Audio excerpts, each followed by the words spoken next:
శ్రీ గురుభ్యో నమః. శంకారూపేణ మచ్చిత్తం పంకీకృతమభుజ్యయ కింకరీయస్య సామాయ శంకరాచార్యమాశ్రయే. ప్రహ్లాదవరదో దేవో యో నృసింహ పరో హరిః నృసింహోపాసకం నిత్యం తం నృసింహ గురుం భజే. శ్రీ సచ్చిదానంద శివాభినవ్య నృసింహ భారత్యభిదాన్ యతీంద్రాన్ విద్యానిధీన్ మంత్రనిధీన్ సదాత్మనిష్టాన్ భజే మానవ శంభురూపాన్. సదాత్మధ్యాన నిరతం విషయేభ్య పరాన్ముఖం నౌమి శాస్త్రేషు నిష్ణాతం చంద్రశేఖర భారతీం. వివేకినం మహాప్రజ్ఞం ధైర్యోదార్యక్షమానిధిం సదాభినవపూర్వంతం విద్యాతీర్థగురుం భజే. అజ్ఞానాం జాహ్నవీతీర్థం విద్యాతీర్థం వివేకినాం సర్వేషాం సుఖదం తీర్థం భారతీతీర్థమాశ్రయే. భారతీ కరుణాపాత్రం భారతీ పదభూషణం భారతీ పదమారూఢం భారతీతీర్థమాశ్రయే. విద్యా వినయ సంపన్నం వీతరాగం వివేకినం వందే వేదాంతతత్వజ్ఞం విధుశేఖర భారతీం. శ్రీమత్పరమహంస పరివ్రాజకాచార్యవర్య పదవాక్య ప్రమాణ పారావారపారీణ యమనియమాసన ప్రాణాయామ ప్రత్యాహార ధారణ ధ్యాన సమాజష్టాంగ యోగానుష్ఠాన నిష్ఠ తపశ్చక్రవర్తి అనాద్య విచ్ఛిన్న శ్రీ శంకరాచార్య గురు పరంపరా ప్రాప్త షడ్దర్శన స్థాపనాచార్య వ్యాఖ్యాన సింహాసనాధీశ్వర సకల నిగమాగమ సార హృదయ సాంఖ్యత్రయ ప్రతిపాదక వైదిక మార్గ ప్రవర్తక సర్వతంత్ర స్వతంత్ర ఆది రాజధాని విద్యానగర మహారాజధాని కర్ణాటక సింహాసన ప్రతిష్టాపనాచార్య శ్రీమద్ రాజాధిరాజ గురు భూమండలాచార్య ఋష్యశృంగవరవరాధీశ్వర తుంగభద్రా తీరవాసి శ్రీమద్ విద్యాశంకర పాద పద్మారాధక శ్రీమద్ జగద్గురు శ్రీమద్ అభినవ విద్యాతీర్థ మహాస్వామి గురు కరకమల సంజాత శ్రీమద్ జగద్గురు శ్రీ భారతీ తీర్థ మహాస్వామినాం తత్కరకమల సంజాత శ్రీమజ్జగద్గురు శ్రీ విధుశేఖర భారతీ మహాస్వామినాం చ చరణారవిందయోః సాష్టాంగ ప్రణామాం సమర్పయామః.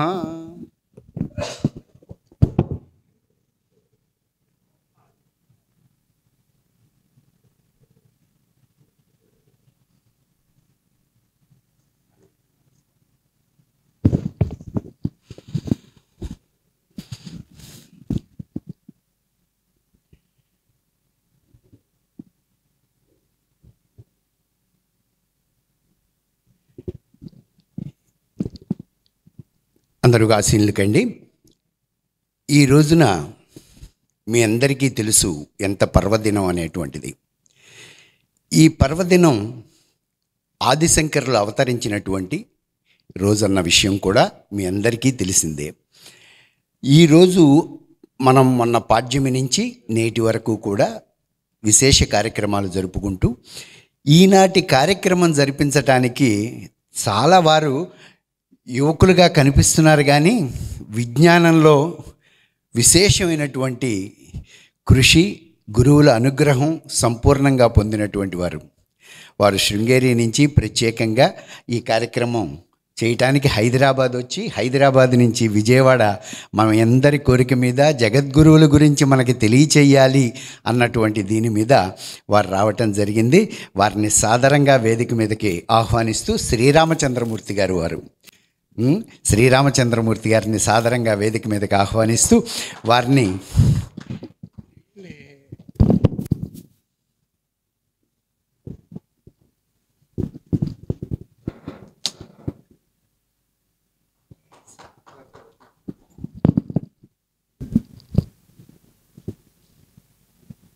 శుక్లాంబరధరం విష్ణుం శశివర్ణం చతుర్భుజం ప్రసన్నవదనం ధ్యాయేత్ సర్వవిఘ్నోపశాంతయే. శరదిందువికాసిమందహాసాం స్ఫురదిందివరలోచనాభిరామాం అరవిందసమానసుందరాస్యామరవిందాసన సుందరీముపాసే. గురుర్బ్రహ్మా గురుర్విష్ణుర్గురుర్దేవో మహేశ్వరः గురుర్సాక్షాత్ పరం బ్రహ్మ తస్మై శ్రీ గురవే నమః.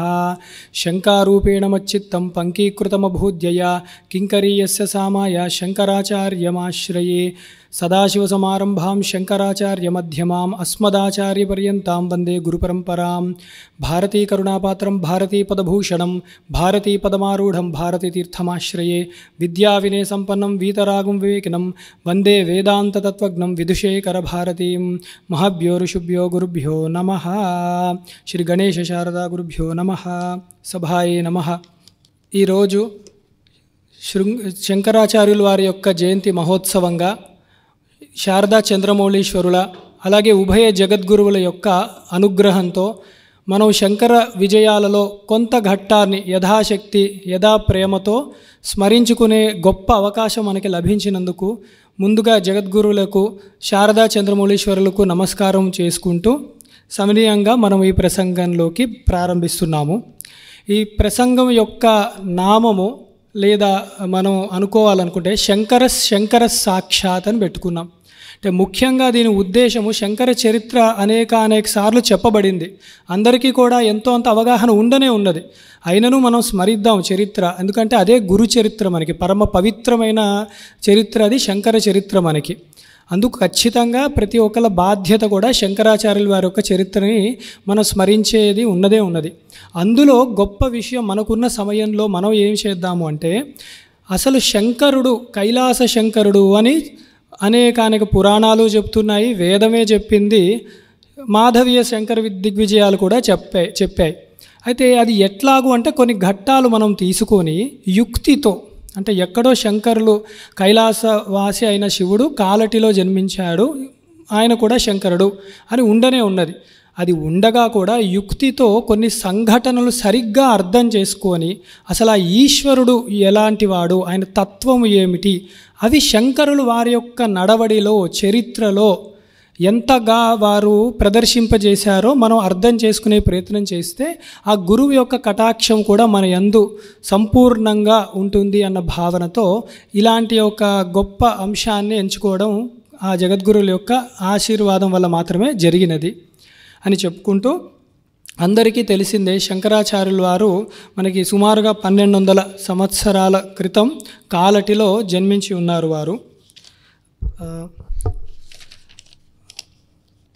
వారు మనకి వైదిక మార్గదర్శకులు. ఎంతగానో అంటే అనేక అవైదిక మతములు ఉండగా వాటిలన్నింటినీ ఖండించి వైదిక మతాలన్నింటినీ కూడా సమన్వయం చేసి ఒక ఛత్రం కిందకి తీసుకొచ్చిన మహానుభావులు శంకరాచార్యులు వారు. వారి చరిత్ర సంక్షేపంగా కూడా స్మరించవలసిన బాధ్యత మనకి ఉన్నది కాబట్టి ఒకసారి అదొకటి స్మరించే ప్రయత్నం మనం చేద్దాము. ఆర్యాంబా జఠరే జని ద్విజసతి దారిద్ర్య నిర్మూలనం సన్యాసాశ్రయణం గురూపసదనం శ్రీమండనాదేర్జయ శిష్యౌఘగ్రహణం సుభాష్యరచనం సర్వజ్ఞ పీఠాశ్రయం పీఠానాం రచనేతి సంగ్రహమయి సైషా కథా శాంకరి అని ముఖ్య ఘట్టాలు చెప్తూ, యథార్థానికి మీరు శంకర విజయాలు చదివితే ఈ ఘట్టాలే సర్గల కింద చక్కగా విభాగం చేసి ఉంటాయి. ఏం చెప్తున్నారంటే, ఆర్యాంబ శివగురువులు అన్న గొప్ప పుణ్య దంపతులకి వీరు కాలటిలో అగ్రహారంలో వీరు జన్మించి ఉన్నారు. అలాగే కొంత వయసు రాగానే వటువు అంటే 4-5 సంవత్సరాలు ఉండగానే వారు కనకధార అన్న గొప్ప స్తోత్రాన్ని చేసి ఒక దారిద్ర్యంతో ఉన్న ఒక ద్విజ స్త్రీకి, బ్రాహ్మణికి, గృహిణికి అనుగ్రహాన్ని చేశారు శంకరాచార్యులు వారు. ఆ తర్వాత సన్యాసాశ్రమం తీసుకొని వారికి ఉన్న తీవ్ర వైరాగ్యముతో సన్యాసాశ్రమం గురించి మాత్రమే వారు ప్రయత్నించి తల్లి యొక్క అనుమతి ఎలాగో అలాగా తీసుకొని వారు గౌడపాదాచార్యుల వారి దగ్గర సన్యాసాశ్రమం తీసుకుని తర్వాత వ్యాస సందర్శనం, గౌడపాదుల సందర్శనం, అట్లాగే గోవింద భగవత్పాదుల యొక్క సందర్శనం చేసుకున్నాక వారి యొక్క మార్గనిర్దేశన ప్రకారము వీరు ప్రస్థానత్రయానికి భాష్యాన్ని అత్యద్భుతంగా అందించి అనేక ప్రకరణ గ్రంథాలు ఇచ్చారు. ఎన్నో వైదిక మార్గాన్ని పునరుద్ధరణ చేసే ఒక గొప్ప ప్రయత్నం కూడా చేసి మనందరికీ కూడా ఇప్పటికీ ధర్మం అంటే వైదిక ధర్మమే, ఏ స్తోత్రం అన్నా చదువుకోవాలంటే అది శంకరుల స్తోత్రం మాత్రమే అన్నంతగా మనందరిలో మన రోజువారీ పూజా విధానంలో కూడా వారు ఒక ముఖ్యమైన వారి కింద ఉన్నారన్నమాట. అందుకే వారు జగద్గురువులు, కాలాతీతులు వారు. అట్లాగే వారు మండన మిశ్రాదులు అంత గొప్ప పండితులను కూడా వారు జయించి వారిని శిష్యుల కింద స్వీకరింపజేశారు. ఆ మండన మిశ్రుడే తర్వాతి కాలాల్లో శృంగేరికి జగద్గురువులు అయినారు. వారే సురేశ్వరాచార్యుల కింద మొట్టమొదటి పీఠాధిపతులు శృంగేరికి. అనేక శిష్యులని కూడా వారు ఉద్ధరించారు వారి సమయంలోనూ, ఇప్పటికీ కూడా. అలాగే సర్వజ్ఞ పీఠం కాశ్మీరంలో ఉన్నది శారదా పీఠము. దాన్ని కూడా వారు దక్షిణాపదం నుంచి వారు వెళ్ళి ఆ కాశ్మీరంలో ఉన్న సర్వజ్ఞ పీఠాన్ని వారు అధిరోహించి సాక్షాత్తు శారదాంబ అనేక ఋషులు ఆ సమయంలో దేవతలతో కూడా రత్నాలతో అభిషేకముని చేశారు శంకరాచార్యుల వారికి అన్నది మాధవీ దిగ్విజయంలో స్పష్టంగా మనకి తెలుస్తుంది. దాన్నే విధుశేఖర భారతి మహాస్వామి వారు కొంతకాలం ముందరే పునరుద్ధరణ చేశారు ఆ కాశ్మీరంలో ఉన్న సర్వజ్ఞ పీఠాన్ని కూడా. అలాగే చెప్తూ ఉంటారు మనకి, అవతీర్ణశ్చ కాలట్యాం కేదారేంతర్హితశ్చయ చతుష్పీఠ ప్రతిష్టాత జేతాశ్చంకరో గురుహు అని. అంటే కాలటిలో వారు జన్మించి అవతారం వారిది జన్మించారు అని మనం మానవుల్లాగా మనం చెప్పలేం. అవతరించారు. సాక్షాత్ కైలాస శంకరుడే మనందరినీ ఉద్ధరించడానికి, భారతదేశాన్ని తరింపజేయడానికి, వేదమాతని పునరుద్ధరణ చేయడానికి మాత్రమే అవతరించారు వారు. ఎప్పటి వరకు ఉన్నారంటే కేవలం 32 సంవత్సరాలే భౌతికంగా వారు శరీరంతో ఉన్నట్లుగా అదొక లీలలా కనపడింది. కానీ ఆ 32 సంవత్సరాల్లో వారు చేసిన అమోఘమైనది ఇతరులు ఎవరైనా కొన్ని వేల సంవత్సరాలు ఇచ్చినా కూడా చేయడానికి అసాధ్యమని మనం ఘంటాబద్ధంగా చెప్పుకోవచ్చు. అంత గొప్ప కీర్తి యశస్సు కలిగిన వారు శంకరాచార్యులు వారు. అందుకే వారి చరిత్ర అనడం కన్నా దిగ్విజయములు అంటారు. వారు ఆఖరణ అవతారం చాలించింది కేదారనాథ్. అక్కడ వారు సాక్షాత్తు శంకరుడి రూపాన్ని దాల్చి చంద్రమౌళీశ్వరుడు అయ్యేవారు. శూలాన్ని ఢమరుకాన్ని దాల్చగా బ్రహ్మగారు ఇంద్రుడు దగ్గరుండి నందీశ్వరుడి మీద ఎక్కించి వారిని కైలాసపదానికి సాగరంపారు. వారితో వెనకే ఉండి పూజలు చేస్తూ కూడా పంపించారు లేదా వెళ్ళారు అన్నట్లు మనకి శంకర దిగ్విజయాల్లో కూడా స్పష్టంగా తెలుస్తుంది. ఆ ఘట్టం కూడా మనం చూసినప్పుడు శంకర సాక్షాత్ అన్నది స్వయంగా తెలుస్తుంది. సశరీరంతో వారు కైలాస శంకరులు అయినారు అని. అట్లాగే చతుష్పీఠ ప్రతిష్టాత, ముందు చూపు చూసి వారు 4 దిక్కుల 4 వేదాలను ఉద్దేశించి 4 దిక్కులా కూడా భారతదేశానికి 4 పీఠములను వారు స్థాపించి ఉన్నారు. మన అదృష్టం, మనం దక్షిణాంన శ్రీ శృంగేరి శారదా పీఠానికి చెందిన వారమని సగర్వంగా చెప్పుకునే భాగ్యం మనకి లభించింది మనకి. అట్లాగే అలాంటి శంకరాచార్యుల వారికి జయతో శంకర గురువు అంటున్నాం మనం. అలాంటి వారు మా గురువులు శంకరాచార్యుల వారు అని మనం గర్వంగా గొప్పగా చెప్పుకోవాలన్నమాట. ఇందులో ఒక విషయం ఉన్నది మనకి. ఎందుకు మనము అంటున్నాము అంటే, శంకరాచార్యుల వారు దిగ్విజయం చేస్తుండగా రామేశ్వరం నుంచి కేదార్నాథ్ వరకు వారు దిగ్విజయ యాత్ర చేసి ఉన్నారు. అందులో సందర్భంగా ఆంధ్ర రాష్ట్రానికి వచ్చినప్పుడు వారిని అంటే శంకరాచార్యుల వారు ఖండించడానికి ఏ అవైదిక మతమో ఆంధ్రదేశంలో అప్పటి కాలంలో అసలు లేదు. అదో గొప్ప విషయం. ఆంధ్రులు శంకరాచార్యుల వారు ఆంధ్రదేశానికి వస్తున్నారు అనే సంఘటన వినగా వీరందరూ శిష్యులు భక్తకోటి జనం అంతా వెళ్ళి శంకరుల్ని సాదరంగా స్వాగతం చెప్పి వెంకటాచలంకి తీసుకువెళ్ళి ఆ వెంకటేశ్వర స్వామి యొక్క అనుగ్రహాన్ని, ఆ గురువు యొక్క అనుగ్రహాన్ని కూడా ఆంధ్రులు చక్కగా తీసుకున్నారు అన్న విషయం కూడా శంకర దిగ్విజయాల్లో మనకి తెలుస్తూనే ఉన్నది మనకి. ఇది ఒక గొప్ప విషయం. అందుకే అప్పట్లో ఆంధ్రులు అంత గొప్పగా ఉన్నారు, శంకరులు మాత్రమే మా గురువులు, మాకు ఇందులో భిన్న అభిప్రాయం లేనే లేదు అన్నది స్పష్టంగా తెలిసిన విషయం. ఇప్పటికీ కూడా మనం అంత గౌరవముగా శంకరుల పట్ల గురుభక్తితో ఉండవలసినది అన్నది కూడా ఒక్కసారి మళ్ళీ గుర్తు తెచ్చుకుంటూ ఆ శంకరులకి నమస్కారం చేసుకుంటూ మనం ఇప్పుడు శంకర సాక్షాత్ అన్న భూమిక చెప్పుకున్నాం కాబట్టి అసలు పదంలోకి బయలుదేరుతున్నాము. మానవ జన్మ లభించడం అన్నది చాలా గొప్ప విషయం అందరికీ కూడా. అదే వివేక చూడామణిలో దుర్లభం త్రైమేవైత దేవానుగ్రహహేతుకం మనుష్యత్వం ముముక్షత్వం మహాపురుష సంశ్రయ అని చెప్పారు. మనుష్య జన్మ లభించడం చాలా దుర్లభమైనది, అతి కష్టసాధ్యమైనది. మనకి ఏదో పూర్వపుణ్యములు ఉంటే తప్ప మనకి వచ్చేది కాదు. అలా లభించిన మనుష్య జన్మలో మనకి ముముక్షుడు అవ్వాలి, నేను ఈ బంధాన్ని నుంచి బయటపడాలి అని ఒక కోరిక కనుక వచ్చిందంటే అది ఇంకొక గొప్ప విషయం. కానీ మోక్షం ఎలా వస్తుంది, ఎవరిస్తారు, దాని మార్గము ఏమిటి, ఎవరు నిర్దేశిస్తారు అంటే దానికి ఒక మహాపురుషుడు కావాలి. అలాగ కనుక ఒక మనిషి జన్మ ఎత్తిన వాడికి మోక్ష కాంక్ష లభించి మహాపురుషులు శృంగేరి జగద్గురువు లాంటి మహాగురువుల ఆశీర్వాదం కనుక మనకి లభించింది అంటే వాడి జన్మ పండినట్లే అని కూడా మనకి తెలుస్తోంది. మనిషికి చెప్పబడినవి ధర్మార్థ కామ మోక్షములు అని 4 చతుర్విధ పురుషార్థములు చెప్పబడుతున్నాయి. ఈ చతుర్విధ పురుషార్థంలో ముఖ్యమైనది ధర్మాచరణే. అది ఎట్లా చేయాలి అంటే తస్మాత్ శాస్త్ర ప్రమాణంతే కార్యాకార్య వ్యవస్థితం అని చెప్పారు గీతలో. అంటే కేవలం శాస్త్రాన్ని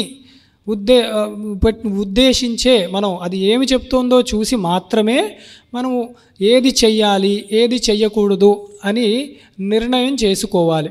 ఆ ధర్మము దేనికి ఉపయోగపడాలి అంటే యథార్థానికి మోక్షానికే ఉపయోగపడాలి మనకి.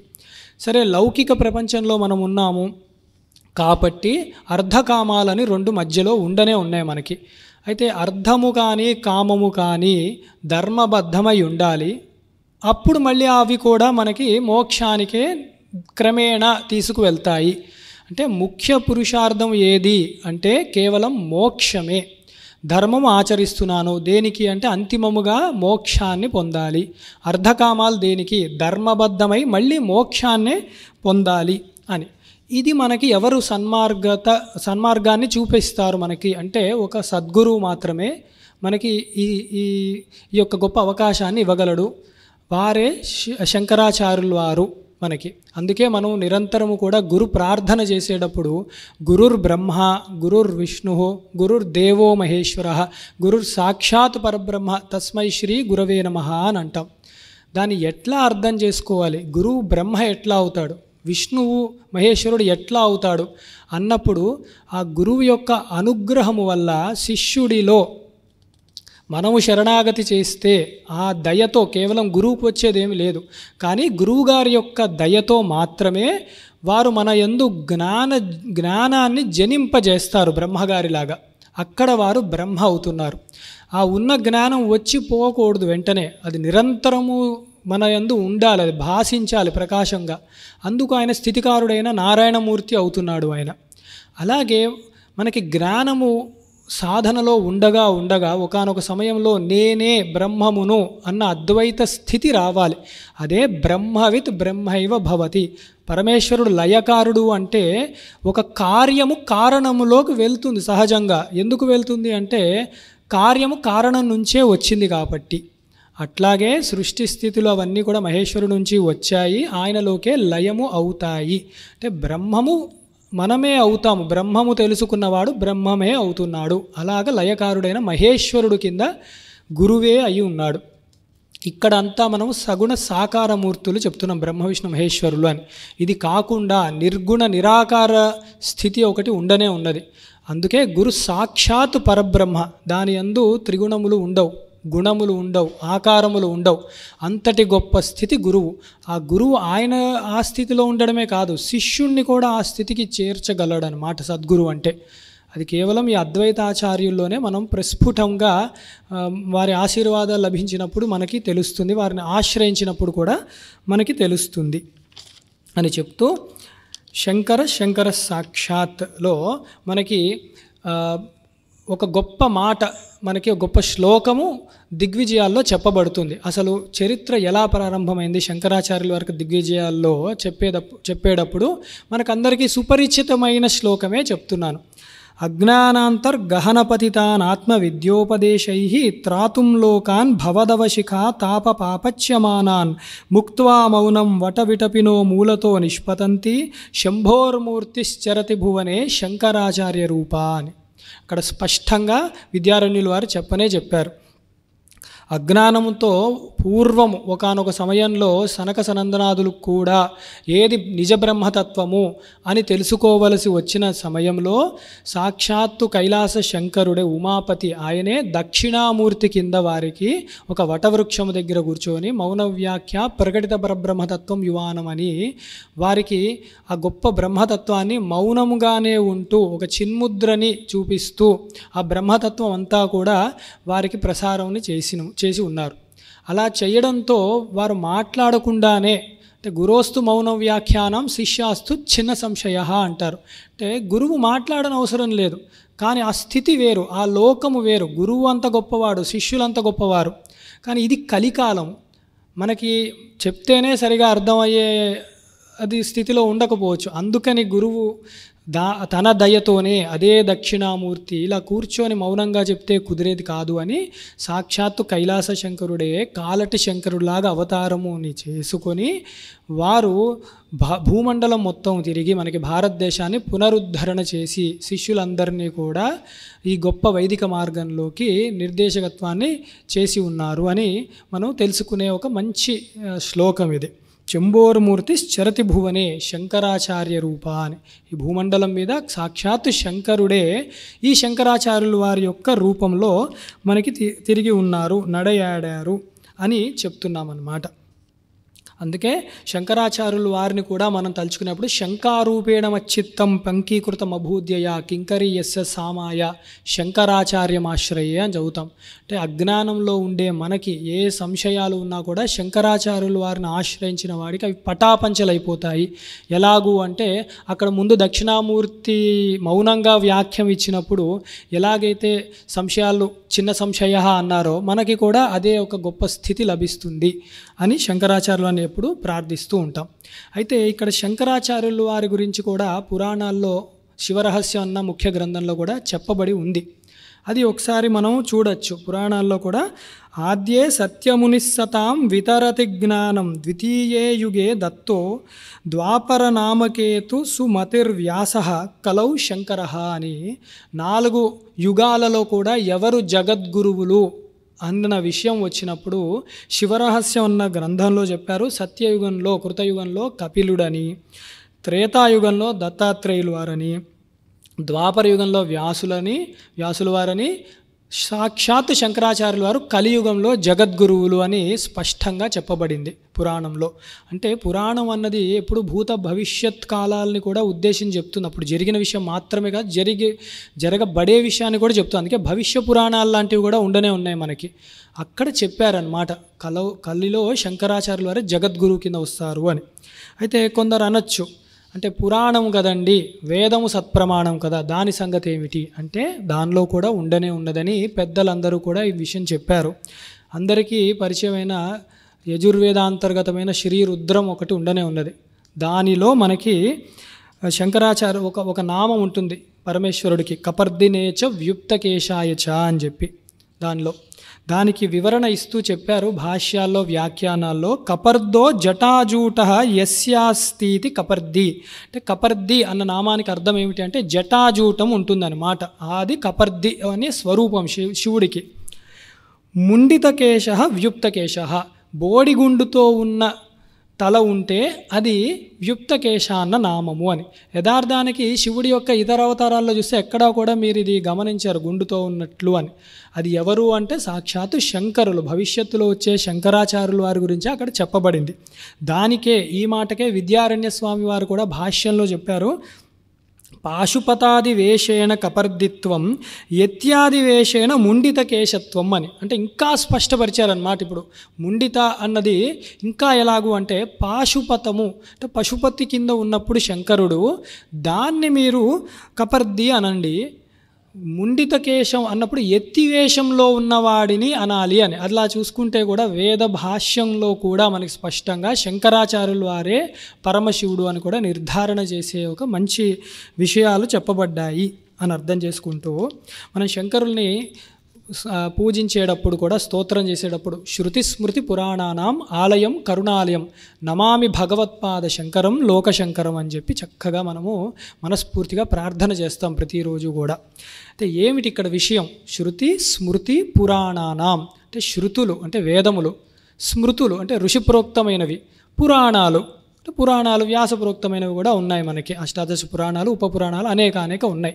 అయితే ఏమిటి ఇక్కడ అంటే వాటిల్లో ఉన్న నిగూఢమైన రహస్యం ఏదైతే ఉందో జ్ఞానము, జ్ఞానకాండ, దాని విషయాన్ని శంకరాచార్యుల వారు ఆ సారాన్ని మనకి తీసుకువచ్చారు. ఏ రూపంలో అంటే శృతులు, వేదంలో ఉపనిషత్తు రూపాల్లో ఉన్నాయి. అవన్నీ ఉపనిషత్తులు వేదానికి శిరోభాగములు అని చెప్తారు. వాటిలలో ముఖ్యమైనవి 12 ఉపనిషత్తులు వారు తీసుకొని వాటికి భాష్యాన్ని అందించేశారు. అది అంత తేలిగ్గా అర్థమయ్యే విషయం కాదు, దానికి కొంచెం పాండిత్యం ఉండనే ఉంటుంది. కానీ అది సత్యం, యథార్థ సత్యం. ఆ ముందు కాలంలో కూడా కొందరు ప్రయత్నించారు భాష్యం రాయడానికి, కానీ ఎట్లా రాశారో వారికి తెలియదు. వారికి ఉన్న చిన్న జ్ఞానంతో, అల్ప జ్ఞానంతో రాసి ఉన్నారు.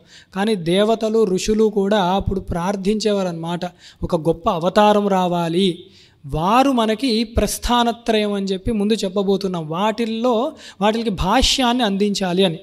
ఆ ముఖ్య ఉద్దేశాన్ని కూడా శంకరుల యొక్క అవతారం జరిగింది అని చెప్పుకుంటూ స్మృతులు, స్మృతి అంటే ఋషి ప్రోక్తం అన్నాం. వ్యాసుల వారు బ్రహ్మసూత్రాలు ఇచ్చారు మనకి, అది కేవలం జ్ఞానం గురించి చెప్తుంది. ఆ బ్రహ్మసూత్రాలకు కూడా శంకరులు భాష్యాన్ని అత్యద్భుతంగా ఇచ్చారన్నమాట. అలాగే పురాణోక్తమైన భగవద్గీత ఉన్నది మనకి, సాక్షాత్ భగవానుడే చెప్పిన మాటలు. అది కూడా ఎంత బాగా అర్థం చేసుకోవాలి అన్నది కూడా శంకరాచార్యుల వారే వారి భాష్య రూపంలో మనకి అందించారు. అయితే అప్పటిలో ఇంకా శంకరుల యొక్క అవతారం రాక ముందరే ఒక మాట ఉన్నదన్నమాట. అంటే దీనికి ఎవరు రాయగలరు ప్రస్థానత్రయానికి భాష్యము అన్నప్పుడు ఈ కాలంలా కాదు, ఎవరు పడితే వారు పుస్తకాలు తీసుకొని రాసేసుకొని ప్రచురణ చేయడానికి. ఆ కాలంలో భయపడేవారు, అమ్మో భగవద్గీతకి భాష్యం రాయాలా, బ్రహ్మసూత్రాలని ముట్టుకోగలమా, అర్థం చేసుకోగలమా అని. అలాంటి గొప్ప కాలంలో కొందరు ప్రయత్నించి ఉన్నారు. కానీ వ్యాస హృదయాన్ని ఎవరైతే చెప్పగలరా అన్నది ఎదురు చూస్తూ ఉన్నారు అందరూ. అప్పుడు వ్యాసుల వారే చెప్పారు, ఒకానొక సమయంలో శంకరుడే, కైలాస శంకరుడే శంకరాచార్యుల వారు అన్న రూపంతో వస్తారు, వారి వల్ల మాత్రమే అవుతుంది. అది ఎలా కనిపెట్టాలి మేము వచ్చింది శంకరుడా అంటే, నర్మదా నదికి వారు వచ్చిన సమయంలో ఒక గొప్ప ప్రవాహం వస్తుంది, దాన్ని వారు అడ్డుకట్టగలరు, ఇది గుర్తుపెట్టుకోండి అని ఒక ప్రాఫెసీ అంటాం మనం. అంటే ముందు జరగబోయే ఒక భవిష్యవాణిలాగా వారు చెప్పి ఉన్నారు. అది చెప్పారనమాట, ఆ ఘట్టం జరుగుతుందనమాట. అది మనం తర్వాత కొంచెం చూద్దాం. శంకరులే వారి గురువు గారైన గోవింద భగవత్పాదాచార్యులు వారి దర్శనం వచ్చినప్పుడు ఇంకా దీక్ష తీసుకునే ముందర అప్పుడు వారి వయస్సు ఏమిటి అని ఒక్కసారి ఆలోచించాలి మనం. శంకరులు అన్నప్పుడు కేవలం అప్పుడు 6 ఏళ్ళు 7 ఏళ్ళు. అంటే మన ఇంట్లో పిల్లలు 6 ఏళ్ల వాళ్ళు 7 ఏళ్ల వాళ్ళు ఎలా ఉన్నారో ఒక్కసారి మనం జ్ఞాపకం తెచ్చుకుంటే, శంకరులు ఆ బాలశంకరుడు యథార్థానికి ఎట్లాంటి గొప్ప విషయాలు చేశారు, ఎన్ని మహిమలు చేశారు అంటే అది మనకి ఆశ్చర్యం వేసేది. అది అంత గొప్ప శంకరులు ఆ నర్మదా నది యొక్క ప్రవాహాన్ని కేవలం వారి మంత్రశక్తితో ఒక కమండలంలో వారు మొత్తం పట్టుకోగలిగారనమాట. అది చూసిన వెంటనే వారికి నిర్ధారణ అయింది, వ్యాస చిత్తము కమలము వికసించింది అంటారనమాట. మాధవీయ శంకర విజయాల్లో వారు తపస్సు చేసుకుంటూ ఉన్నవారు, ఆహా ఇప్పటికీ గొప్ప పుణ్యపురుషుడు ఆయన వచ్చారే అని వ్యాసుడి యొక్క చిత్తకమలం వికసించింది అంటారు. అదే సమయంలో ద్వైతుల యొక్క పుస్తకాలు చేజారిపడ్డాయట, వేదమాత పక్కమని నవ్విందంట. అది శంకరాచార్యుల వారు పుట్టినప్పుడు జరిగిన గొప్ప విషయం. సంవత్సరంలో లోపల ఉండగానే మాతృభాష పూర్తిగా వచ్చింది వారికి. 2 సంవత్సరాలు వస్తున్నాయనగా అనేక భాషలు వారికి కర్తామలకం అయినాయి, రాయడం కూడా వచ్చిందనమాట వారికి. అంత గొప్పగా ఉన్నారు. అయితే ముందే చిన్న పిల్లాడి కింద శంకరాచార్యులు ఉన్నప్పుడు బుడి మాటలు, చిన్న మాటలు మాట్లాడుతూ ఉంటారు ఎవరన్నా, చిన్న మాటలు, ముద్దు మాటలు, దానికి అర్థం కూడా ఉండదు, ఒక చిన్న శబ్దం మాత్రమే. ఆ శబ్దాలు ఏం మాట్లాడుతున్నారా అని కొందరు ద్వైతులు వీళ్ళందరూ కలిసిపోయి ఉంటారు కదా. ద్వైతులు అంటే వారు ఒక వేరే చోట ఏమి ఉండరు. అలా ఉన్న సమయంలో వారు వచ్చి చూస్తున్నారు, శంకరుడంట చాలా ప్రకాశవంతంగా ఉన్నాడంట, చిన్న బాలుడు, సంవత్సరం కూడా నిండలేదంట, ఏదో మాట్లాడుతున్నాడు, 2 అడుగులు వేస్తున్నాడు, చూద్దాము అని వస్తే ఆయన మాటలు విని వీళ్ళకి భయం వేసిందంట. ఆయన ఏం మాట్లాడుతుంటే 2 మాటలే, నయితి అంటున్నట్ట, శివోహం శివోహం అంటున్నాడు. అంటే అద్వైతానికి పట్టు ఆవే రెండు మాటలు. నేతి నేతి అని ఈ అసత్యమైన జగత్తుని మనము నిరాకరించి శివోహం అన్న ఆత్మజ్ఞానాన్ని, జీవేశ్వర అభేదాన్ని ఏదైతే చెప్తారో అంత బాల వయసులో శంకరులు చెప్తున్నారట. ఆ మాట విని వీళ్ళ గుండెలు బేజారెత్తిపోయాయి అన్నమాట.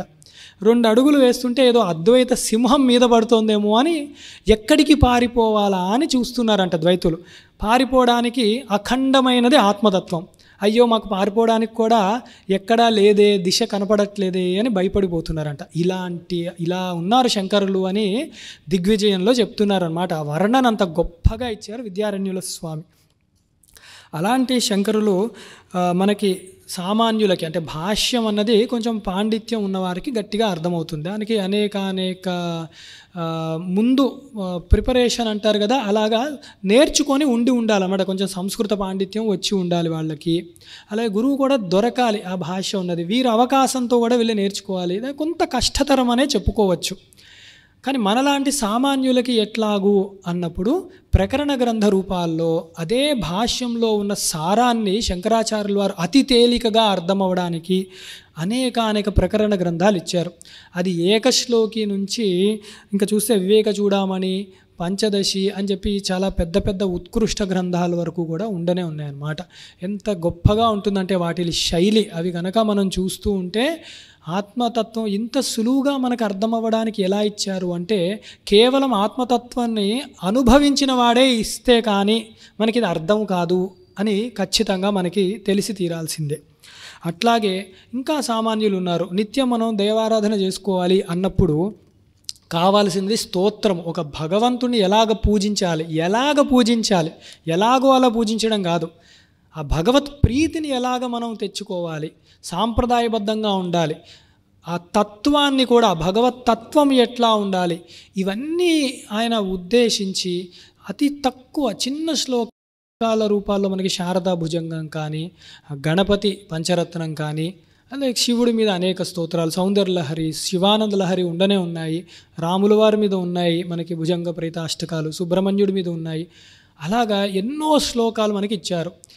కాదండి మాకు ఇవన్నీ భగవతత్వం ఉండనే ఉంది, సంతోషము, కానీ మాకు కొన్ని ఆశలు ఉన్నాయి, ధనం ఎంతన్నా కావాలి. అదేంటి ధనం కావాలంటారు ఏంటి అంటే, మరి మీరే అన్నారు కదా ధర్మ అర్ధకామాలు అన్నారు, మరి అర్ధము కామాలు కావాలంటున్నారు అంటే అగో కనకదార లాంటి గొప్ప స్తోత్రాలు ఉండనే ఉన్నాయి మనకి. మాకు రక్షణ కావాలి అంటే లక్ష్మీ నృసింహ కరావలంబం లాంటి గొప్ప స్తోత్రాలు కూడా ఉండనే ఉన్నాయి.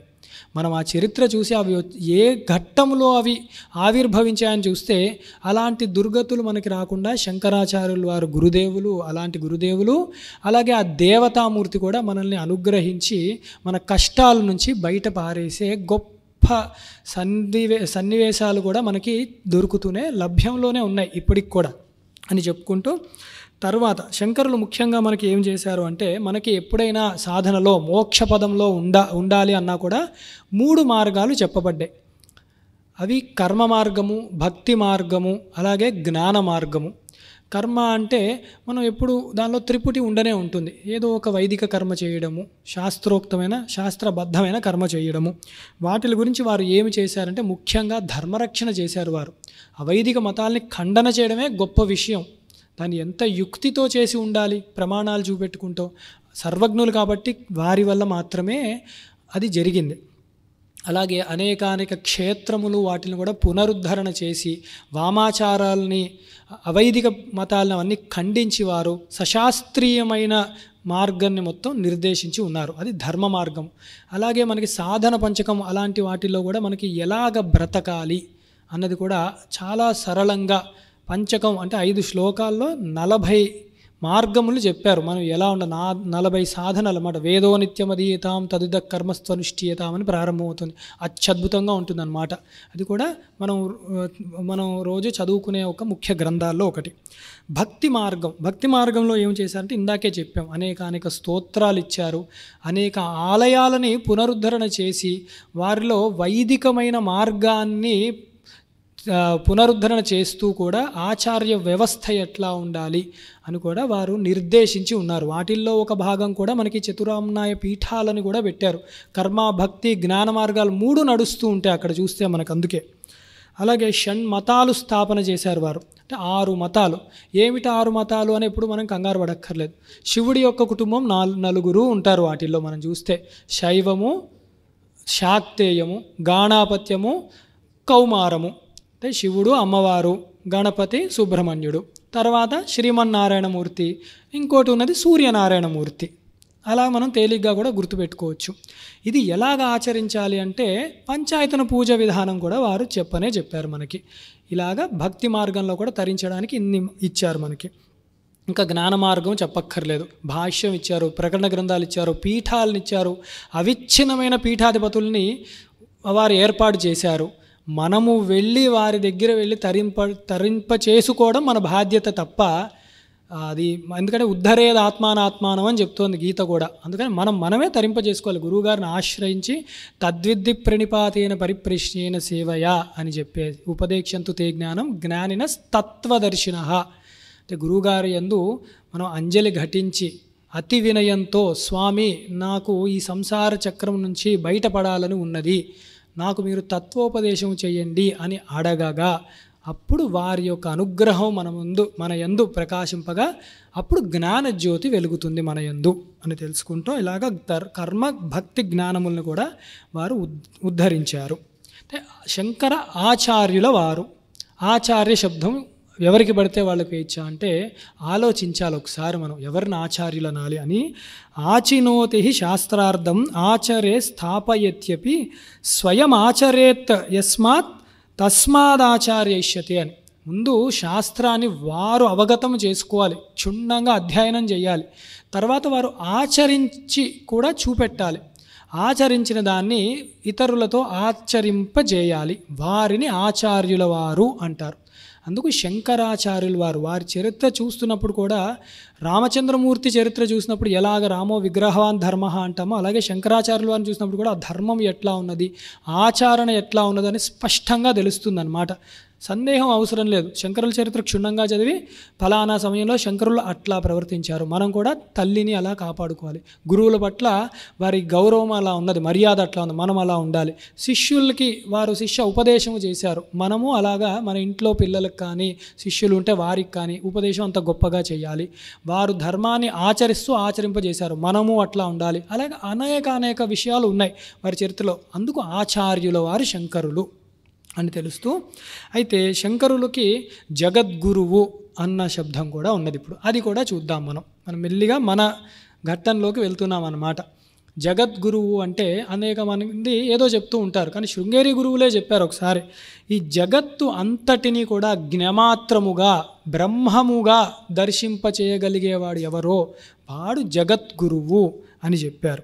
అలాగే ఈ జగత్తులో ఏ సాంప్రదాయానికి చెందినవాడైనా, ఏ మతానికి చెందినవాడైనా, ఏ అవసరం ఉన్నవాడైనా కూడా, అంటే ఆర్తో జిజ్ఞాసురు అర్ధార్థి అని కూడా అన్నారు కదా, వీటిల్లో ఎవరు ఉన్నా కూడా, అంటే కామ్యం ఉన్నా ఇహం ఉన్నా పరమ కోరికలు ఉన్నా కూడా వారు ఆశ్రయిస్తే గురువుల్ని, వారు మార్గదర్శనం చేయగలగాలి.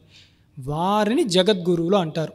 అంతేగాని శైవులు వెళ్ళినప్పుడు లేదండి మేము వైష్ణవులము, లేదా శాక్తేయులు వచ్చినప్పుడు లేదండి మేము శైవులము, మేము జ్ఞానం గురించి అడిగితే లేదండి మేము కర్మ మార్గమే ఉన్నాము, లేదు గురుగారు మేము భక్తి గురించి అడిగితే లేదు మేము జ్ఞానంలో ఉన్నాము, ఇట్లా చెప్పేవారు ఈ శబ్దానికి అర్హులు కాదనమాట. ఏ మార్గంలో ఉన్నవారైనా కూడా వారిని ఆశ్రయిస్తే వారికి ఒక సమాధానం దొరుకుతుందో వారు మాత్రమే జగద్గురువులు. ఇది స్పష్టంగా శృంగేరికి ఒకసారైనా జీవితంలో వెళ్ళిన వాళ్ళకి ఖచ్చితంగా తెలిసి తీరుతూనే ఉంటుంది. అలాగే శంకరాచార్యుల వారి చరిత్ర చూస్తే ఇంకా నిర్మోహమాటంగా చెప్పచ్చు, జగద్గురు శబ్దము వారికి సహజముగానే ఉన్నది అని. శంకరులు అనొచ్చా, జగద్గురువులు అనాలా, ఏదన్నా ఒకటే. జగద్గురువులే శంకరోతి ఇది శంకర. వారు జగద్గురువులు అంటే మనకి సంతోషము, సుఖములు, మంగళములు అని అర్థమవుతోంది మనకి అని చెప్తూ, ఇక్కడ అసలు మనం శంకర సాక్షాత్ అన్నాం. అంటే సాక్షాత్ ఈశ్వరుడే గురువు కింద వస్తాడు. అయితే మనం ఎలా ఉండాలి ముందే చెప్పాం. గురువుని మొట్టమొదట మనం గురువును ఆశ్రయించినప్పుడు మన భావన ఎలా ఉండాలి అంటే గురువే బ్రహ్మ, గురువే విష్ణువు, గురువే మహేశ్వరుడు, ఆయనే సగుణ సాకారమూర్తి, నిర్గుణ నిరాకారం అయిన పరబ్రహ్మము అని చెప్పి మనము అంత భక్తితో ఉండాలి. అప్పుడు ఆ భక్తి పండగ మనలో కూడా వినయము నిండగా మనకి రెండవ స్థితికి చేరుకుంటాం. అక్కడ ఎలా ఉంటుంది అంటే యస్య దేవే పరాభక్తిర్ యదా దేవే తథా గురౌ తస్యైతే కథితాహ్యర్థ ప్రకాశంతి మహాత్మనః అంటారు. అంటే ఇప్పుడు వీడు ఉన్నాడు ఒక సాధకుడు, గురువు చెప్పిన మాటల వల్ల గురువే బ్రహ్మము అంటే గురువు బ్రహ్మము అని చెప్తున్నాడు, బ్రహ్మగారు అలా త్రిమూర్తియాత్మకుడు అని చెప్తున్నారు. విడిగా చూస్తున్నాడు గురువుని, ఈ త్రిమూర్తులను, దేవతలను. కానీ సాధన పండగ గురువుకి దేవతకి అభేద దృష్టి వస్తుంది. యస్య దేవే పరాభక్తిర్ యదా దేవే తథా గురౌ. దేవతల యందు ఎంత భక్తి శ్రద్ధలు ఉంటాయో గురువు యందు అలాగే ఉంటాయి. గురువే దేవుడు, దేవుడే గురువు కూడా.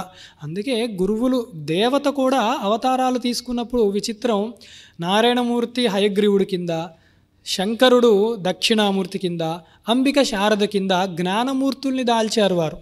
ఎందుకంటే అది చాలా ముఖ్యమైనది అన్నమాట జ్ఞానం అన్నది కూడా అని చెప్తూ రెండవ స్థాయిలో గురువు దైవము ఒకటే అయి ఉండాలి అని అంటాం. ఇంకా గురువు యొక్క ఉపదేశము వల్ల మనకి తత్వ రహస్యము కనుక అవగతము అయినప్పుడు అప్పుడు జరిగే గొప్ప విషయం ఏమిటి అంటే ఈశ్వరో గురురాత్మేర్తి మూర్తి భేద విభాగినే వ్యోమవత్ వ్యాప్త దేహాయ దక్షిణామూర్తయే నమః అని. అంటే ఈశ్వరుడు, గురుడు, దేవత, నేను, ఈశ్వరుడు, గురుడు, నేను, ఈ మూడు కూడా ఒకటే ఉన్నది. వ్యోమవత్ వ్యాప్త దేహాయ దక్షిణామూర్తి నమః. ఈ మూడు అఖండముగా ఉన్న ఆ దక్షిణామూర్తి యొక్క తత్వమే అన్నది అవగతం అవుతుంది. అక్కడే బ్రహ్మవిత్ బ్రహ్మైవ భవతి అని. వీడు బ్రహ్మమును తెలుసుకునే సాధనలో ఉండగా బ్రహ్మమే అయిపోతున్నాడు వీడు సాధకుడు. అది మనం చెప్పా అంటే వేదమే చెప్పింది, అది ప్రమాణం. సాధన గురువు గారు చెప్తారు ఎలా చేయాలి అని. దీన్ని బట్టి మనము గురువు గారి యందు ఎట్లా ఉండాలి అన్నది మనం తెలుసుకుంటూ, తర్వాత గురువు గారు సాక్షాత్ ఈశ్వరుడు. ఎవరు? శంకరాచార్యుల వారే మనకి గురువు. శంకరాచార్యుల వారు ఈశ్వరుడు అంటే ఏమిటి అని తెలుసుకోవాలి. గురువు అన్నది ఇప్పుడంతా తెలుసుకున్నాం. ఈశ్వరుడు అన్న శబ్దం ఎవరికి వాడుతున్నాం అంటే కొందరిని అడిగితే ఈశ్వరుడు అన్న శబ్దం శివుడికి సంబంధించిందేమో అని వారు పాపం కంగారు పడుతూ ఉంటారు. అలా అవసరం లేదన్నమాట. ఈశ్వర శబ్దాలు మనకి విష్ణు సహస్రంలో కూడా కనపడుతూనే ఉంటాయి. అలా కంగారు పడు. ఈశ్వరుడు అంటే నియామకుడు అన్నమాట. ఆయన ఈ సర్వ జగత్తులని ఎవరైతే నియమిస్తాడో, ఈ జగత్తు అంతటి మీద ఎవరికైతే పట్టు ఉంటుందో, ఆయన ఆధీనంలో మాయ ఉండి సృష్టి స్థితి లయలన్నీ కూడా జరిపించగలడో వాడిని ఈశ్వరుడు అంటామన్నమాట మనం. అయితే ఇప్పుడు శంకరాచార్యుల వారు శంకరుడే అంటే శంకర సాక్షాత్ అన్నప్పుడు మనము ఈ శంకరాచార్యుల వారే సాక్షాత్తు ఈశ్వరుడు అయిన ఆ శంకరుడు అని చెప్తున్నాం మనం. అది ఎలాగవుతోంది అన్నది మనం కొన్ని ఘట్టాలు ఈ సందర్భంగా మనం ఒకసారి తలుచుకుందాము. అయితే ఈశ్వరుడు అని ఎవరిని అంటామంటే సర్వశక్తి సంపన్నుడైన వాడు ఈశ్వరుడు అన్నమాట. అంటే ఆయన చెయ్యలేని పని అన్నది ఏదీ లేదు. ఆయన సమర్థత అలా ఉంటేవాడు అన్నమాట. ఈ పనియా ఆ పనియా అలా కాదు. ఆయన ఆశ్రయించడం ఆలస్యం, ఆ పని మనకి నెరవేరి తీరుతుందన్నమాట. ఆయన ఈశ్వరుడు, సర్వశక్తిమంతుడు అన్నమాట. ఈశ్వరుడు అండి ఆ పని చేయగలడా అన్న అనుమానం ఎవరికి ఉండద్దు. ఆయన సర్వశక్తిమంతుడు. అలాగే సర్వజ్ఞుడు ఈశ్వరుడు. ఎందుకు అంటే ఆ ఈశ్వరుడే అంతటా వ్యాపించి ఉన్నాడు అని ముందే చెప్పుకున్నాం కాబట్టి ఆ ఈశ్వరుడుకి తెలియని విషయం అన్నది ఉండదు. అంటే భూత భవిష్యత్ వర్తమాన కాలాల యొక్క జ్ఞానం ఆయనకి స్పష్టంగా ఉంటుంది. ఎవరిలో అందరి హృదయాల్లో ఉన్నవాడు ఈశ్వరుడు కూడా కాబట్టి ఆయనకు అన్నీ తెలిసే ఉంటాయి. సర్వజ్ఞత్వము అంటారు. అలాగే సర్వాంతర్యామి, అంతటా వ్యాపించిన వాడు కూడా ఈశ్వరుడు. మనం చూసాం తత్ సృష్ట్వా తదేవానుప్రావిశత్ అని చెప్పి కూడా మొత్తం వ్యాపించి ఉన్నాడన్నమాట. ఆకాశవత్ అని అంటాం. ఆకాశం ఎలా సర్వవ్యాపకమైనదో ఈశ్వరుడు కూడా సర్వము వ్యాపించిన వాడు అని తెలుస్తుంది. అది ఎలాగా మరి ఈ గుణాలు ఈశ్వరుడికి చెప్తున్నారే, ఇప్పుడేమో శంకరాచార్యుల వారికి ఈ గుణాలు ఉన్నాయా అది అన్నమాట మనం తేల్చుకోబోయే విషయం. శంకర సాక్షాత్ మనం స్పష్టంగా తెలుసుకున్నాం పురాణాన్ని వాటిని ఆధారం చేసుకొని. కానీ ఇప్పుడు చెప్పిన సర్వశక్తిమయుడు, సర్వజ్ఞుడు, సర్వాంతర్యామిత్వము, ఇలాంటి మహిమలు చేయడము, మాయని ఆధీనంలో ఉంచుకోవడము, ఇవి శంకరాచార్యుల వారి చరిత్రలో ఎక్కడ మనము చూడగలము అన్న ప్రయత్నం మనం ఇప్పుడు చేస్తున్నాం అన్నమాట. ఇప్పుడు సర్వశక్తిమయుడు అన్న ఘట్టంలో చూస్తూ శంకరాచార్యుల వారు అతి బాల్యంలోనే ఎంత గొప్పగా ఉన్నారో మనం చూసాం. వారు అప్పుడే వేదాంత సిద్ధాంతాలన్నీ కూడా అవగతం చేసుకున్నవారు. అలా చేసుకుండగా వారికి ఒకానొక సమయంలో ఉపనయనం కార్యక్రమం అయినది 5 ఏళ్లకే. అయ్యాక వారు గురువుగారి దగ్గర శుశ్రూష చేసుకుంటూ భిక్షాటనకి బయలుదేరారు. భిక్షాటనకి బయలుదేరగా వారి యొక్క దయ ఒక ఇంటి అందు పడింది. ఆ ఇంటిలో బీద బ్రాహ్మణి. ఎందుకు బీదరికం వచ్చిందంటే ఆవిడ పూర్వజన్మలో పెట్టింది లేదు పాపం ఎవరికీ కూడా. అంత బీద బ్రాహ్మణ అనమాట. అంటే అదాన దోషేన భవాన్ దరిద్రో దారిద్ర దోషేన కరోతి పాపం పాపాదవశ్యం నరకం ప్రయాంతి పునర్దరిద్ర పునరేవ పాపి అని చెప్తుంది శాస్త్రం. అంటే దానము ఇవ్వకపోతే వాడికి దరిద్రం పట్టుకుంటుందన్నమాట. అంటే ఉండి పెట్టలేనివాడు ఒకడు, అంటే లేకుండా పెట్టలేనివాడు ఒకడు, వాడితో దరిద్రం. ఉండి పెట్టకపోతే వాడితో భావదారిద్రం అనమాట. అలాగే వాడు దరిద్రం పట్టుకుంటుంది. దరిద్రం ఉన్నవాడు ఏం చేస్తాడు? సత్కార్యాలు చెయ్యట్లేడు కాబట్టి వేరే కార్యాలు చేస్తున్నా అంటే వాడు చేసేది పాపకార్యమే అవుతుంది. పాపం వల్ల ఎక్కడికి పోతాడు? వాడికి కేర్ ఆఫ్ అడ్రస్ నరకం. వాడికి పాపం. అక్కడ శిక్షలు వేశారు. నరకం నుంచి రిటర్న్ అయినాడు అంటే వాడికి ఏం మంచి ఉపాధి ఇవ్వరు. వాడికి మళ్ళీ దరిద్రుడు అనే ఒక స్టాంప్ వేసి కూర్చోబెడతారనమాట. అందుకని సత్పాత్రాదానం ఎప్పుడూ మనం చేస్తూ ఉండాలి అని గుర్తు తెచ్చుకుంటూ, శంకరుల యొక్క దయ ఆ గృహిణి అందు ఆ గృహముని ఉద్ధరించాలి అని చెప్పి ఎవరు? 5 ఏళ్ల బాలశంకరుడు.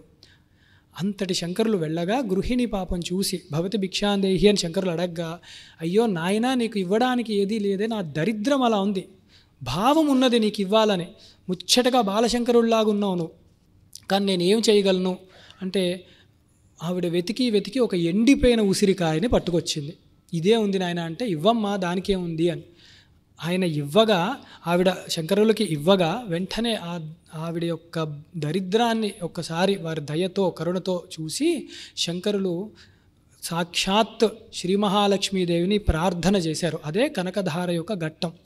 వారి ప్రార్థనకి లక్ష్మీదేవి స్పందించినది. అంటే దేవతలని స్పందింప చేయగలిగే ఒక స్తోత్ర వైభవం వీరిలో ఉన్నది. అది మనం గమనించవచ్చు ఒక మనుషుడి కింద, గురువు తత్వం కింద చూస్తే. అసలు దేవతలు ఎవరు పిలిస్తే వస్తారు? సాక్షాత్ ఈశ్వరుడు పిలిస్తేనే వస్తారు దేవతలు. అంటే శంకరుడు ఈశ్వరుడు అవుతేనే లక్ష్మీదేవి కూడా పలికిందని మాట మొట్టమొదట. కానీ ఆవిడ ఏం చెప్పింది? నాయనా శంకరా, అందుకు ఉపాధిలో ఉన్నారు వారు. నాయనా శంకరా, నువ్వు అన్నది నిజమే, నువ్వు స్తోత్రం చేసావు, నేను చాలా సంతోషించాను. కానీ ఇవ్వడానికి ఆవిడకి పూర్వజన్మ పుణ్యం లేదు, పుణ్యము లేదు కాబట్టి నేను ఇవ్వలేను. అప్పుడు శంకరులు అన్నారు, అమ్మా ఈ చేతిలో ఉసిరికాయ ఒకటి పడింది, ఈ ఉసిరికాయ పడితే ఫలితము ఎంత ఉంటుందో ఆ ఫలితాన్ని ఆవిడికి ఇవ్వు తల్లి, త్యాగము.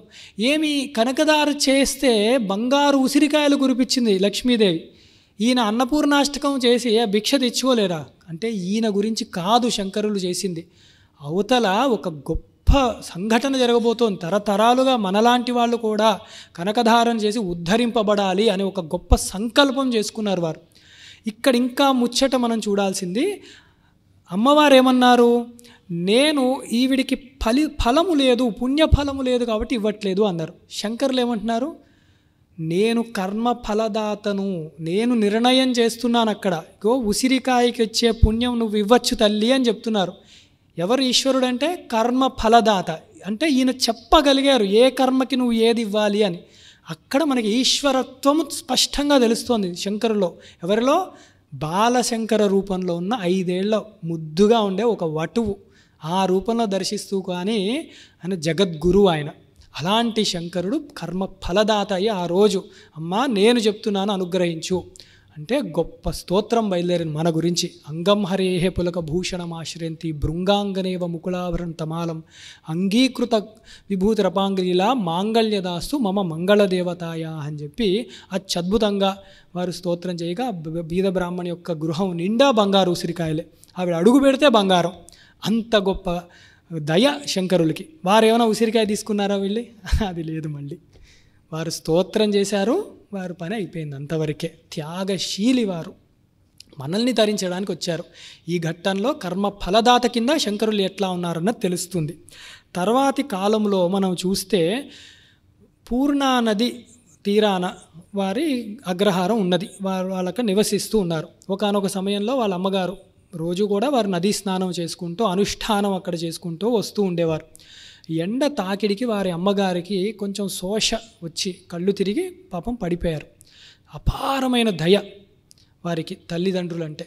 తండ్రితో ఎక్కువ గడిపింది లేదు. 3వ ఏట రాగానే శివగురువు గారు కాలం చెందారు. తల్లినే చూసుకోవాలన్నమాట. ఎవరు అంటే మళ్ళీ గుర్తెచ్చుకోవాలి, 5 ఏళ్ల పిల్లవాడు శంకరుడు అప్పుడు. అలాంటి పిల్లవాడు ఆ తల్లికి నేను ఏమి చేయగలను అని చెప్పి అమ్మకి సేద తీర్చి ఇంట్లో కూర్చోబెట్టి పూర్ణానది దగ్గరికి వెళ్ళి స్తోత్రం చేశారు వారు. తల్లి, మా అమ్మగారికి ఇంత కష్టం వచ్చింది, ఎంతో కష్టపడి కన్నది నన్ను, ఆవిడికి వచ్చింది ఏమీ లేదు పాపం, ముందే భర్త దూరమైనాడు, నన్ను చూసుకుంటోంది, నువ్వు కొంచెం దయచేసి మా అమ్మగారికి అందుబాటులో ఉండు తల్లి అని ప్రార్థన చేసి వెనక్కి వచ్చేశారు శంకరులు. ఆ రాత్రి గడిచింది.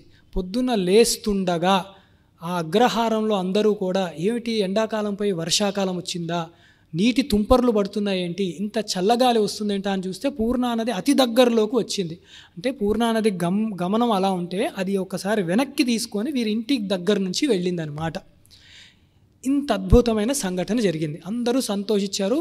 అందరూ కూడా శంకరులు ఇంత గొప్పవారా అని తెలుసుకున్నారు. ఇక్కడ మనం ఏమి తెలుసుకోవాలి అంటే ఈ ప్రకృతి అంతా కూడా ఎవరి ఆధీనంలో ఉంటుంది అన్నది చూడాలి. ఒక నదిని నీవు ఇక్కడి నుంచి ఇటు మాత్రమే వెళ్ళాలి. నది ఎప్పుడు వెనక్కి ఏమి రావట్లా, అగ్ని పైకే వెళ్ళాలి. నదులు ఇట్లా ఉండాలి, భూమి స్థిరంగా ఉండాలి. ఎవరు నిర్దేశిస్తున్నారు ఇవన్నీ అంటే ఈశ్వరుడు. భీషాదేతి సూర్య అని చెప్పి చెప్తారంటే అవి భయపడతాయన్నమాట. ప్రకృతి అంతా కూడా ఈశ్వరుడు అంటే భయపడిపోతాయన్నమాట. అందుకు సూర్యుడు సమయానికి వస్తాడు, చంద్రుడు సమయానికి వస్తాడు. ఇవే కాదు నాయన, యముడు కూడా భయపడతాడు ఈశ్వరుని చూసి అని చెప్పిందనమాట వేదం. అట్లాంటిది ఆ ఈశ్వరుడు ఒక గిరి గీశాడు, నువ్వు ఇట్లా ఉండు ఈ సృష్టిలో, ఇటు నుంచి అటు వెళ్ళాలి పూర్ణాది, అది అలాగే ఉంటుంది, మళ్ళీ కదలదు. కానీ శంకరులు వచ్చి నమస్కారం చేసుకొని, తల్లి పూర్ణానది నా గురించి నీవు కొంచెం గమనాన్ని మార్చుకో అంటే అది గమనాన్ని మార్చుకొని వెనక్కి తిరిగింది అంటే అర్థం ఏమిటి? సృష్టి పూర్వము ఏ ఈశ్వరుడు ఆ నియమం పెట్టాడో నువ్వు ఇటే వెళ్ళాలి అన్న ఆ ఈశ్వరుడే ఇప్పుడు నువ్వు వెనక్కి రావచ్చు అంటే ఆ మాట విన్నది. ఇది మనం అర్థం చేసుకోవచ్చు. సహజంగానే ఒక పెన్ను ఉందనుకోండి ఇంట్లో, మంచి పెన్ను ఏదో తెచ్చుకుని పెట్టుకున్నాను, నేను దాంతో రాసుకుంటున్నాను, పక్కన పెట్టాను. మా పాప వచ్చి చిన్నపిల్ల ముట్టుకుని ఉంటే ముట్టుకోకూడదు, ఈ పెన్ను చాలా ముఖ్యమైనది నాది అన్నాను అనుకోండి, ముట్టుకోదు. ఎవరైనా వచ్చి మీ నాన్నగారి పెన్ను ఒకసారి ఇస్తా అంటే లేదు మా నాన్నగారు అది ముట్టుకోవద్దన్నారు అంటారు. తర్వాత ఎప్పుడు ముట్టుకుంటుంది ఆవిడ మా పాప అంటే నేను చెప్తేనే వింటుంది. పర్లేదు నాన్న నా పని అయిపోయింది నువ్వు ఇప్పుడు తీసుకో అని నేను పర్మిషన్ ఇస్తేనే మళ్ళీ తీసుకుంటాను. అప్పుడు ఎవరైనా అడిగి అదేమిటి నువ్వు అన్నావు కదా ముట్టుకోకూడదు, మళ్ళీ ఎలా తీసుకున్నావు ఆ పెన్నుని అంటే మా నాన్నే చెప్పారు కాబట్టి ముట్టుకున్నాను అంటాం. అలాగే ఎవరు చెప్తే ముట్టుకోలేదో ముందు, ఎవరు చెప్తే మళ్ళీ ముట్టుకుంటున్న అధికారం ఎవరికి ఉంది అంటే ప్రకృతిని శాసించిన అధికారం ఎవరికి ఉంది అంటే శంకరులకు ఉన్నది. ఎందుకు ఉంది అంటే వారు సాక్షాత్ ఈశ్వరుడు అక్కడ స్పష్టంగా తెలుస్తుంది. లేకపోతే ప్రకృతి అలా స్పందించదు, ఎప్పుడూ స్పందించదు. అట్లా ఈ ఘట్టంలో కూడా మనం చక్కగా తెలుసుకోవచ్చు. ఇలాంటి ఘట్టమే కూడా మనం నర్మదా నది తీరాన్ని మొట్టమొదట అదే చెప్పుకున్నాం మనం. వారి గురువు గారిని వెతుక్కుంటూ వెళ్ళినప్పుడు నర్మద ఉప్పొంగిందనమాట. అది ఎలాగా ఎవరు దాన్ని అడ్డుపడతారు అంటే శంకరులే. ఎందుకంటే చిన్నప్పుడే అలవాటైంది ఆయనకు అది అలాంటివి చేయడం. అందుకని పంచభూతాలని వారు ఆధీనంలో ఉంచుకోగలిగిన ఈశ్వరుడు కాబట్టి కమండలంలో మంత్రజలాన్ని పెట్టినప్పుడు ఆ నీళ్ళంతా అది శమించిందన్నమాట చక్కగా. అలా కూడా నర్మదా నది ప్రవాహాన్ని వారు తగ్గించారు. అది ఒకటి తెలుసుకోవచ్చు.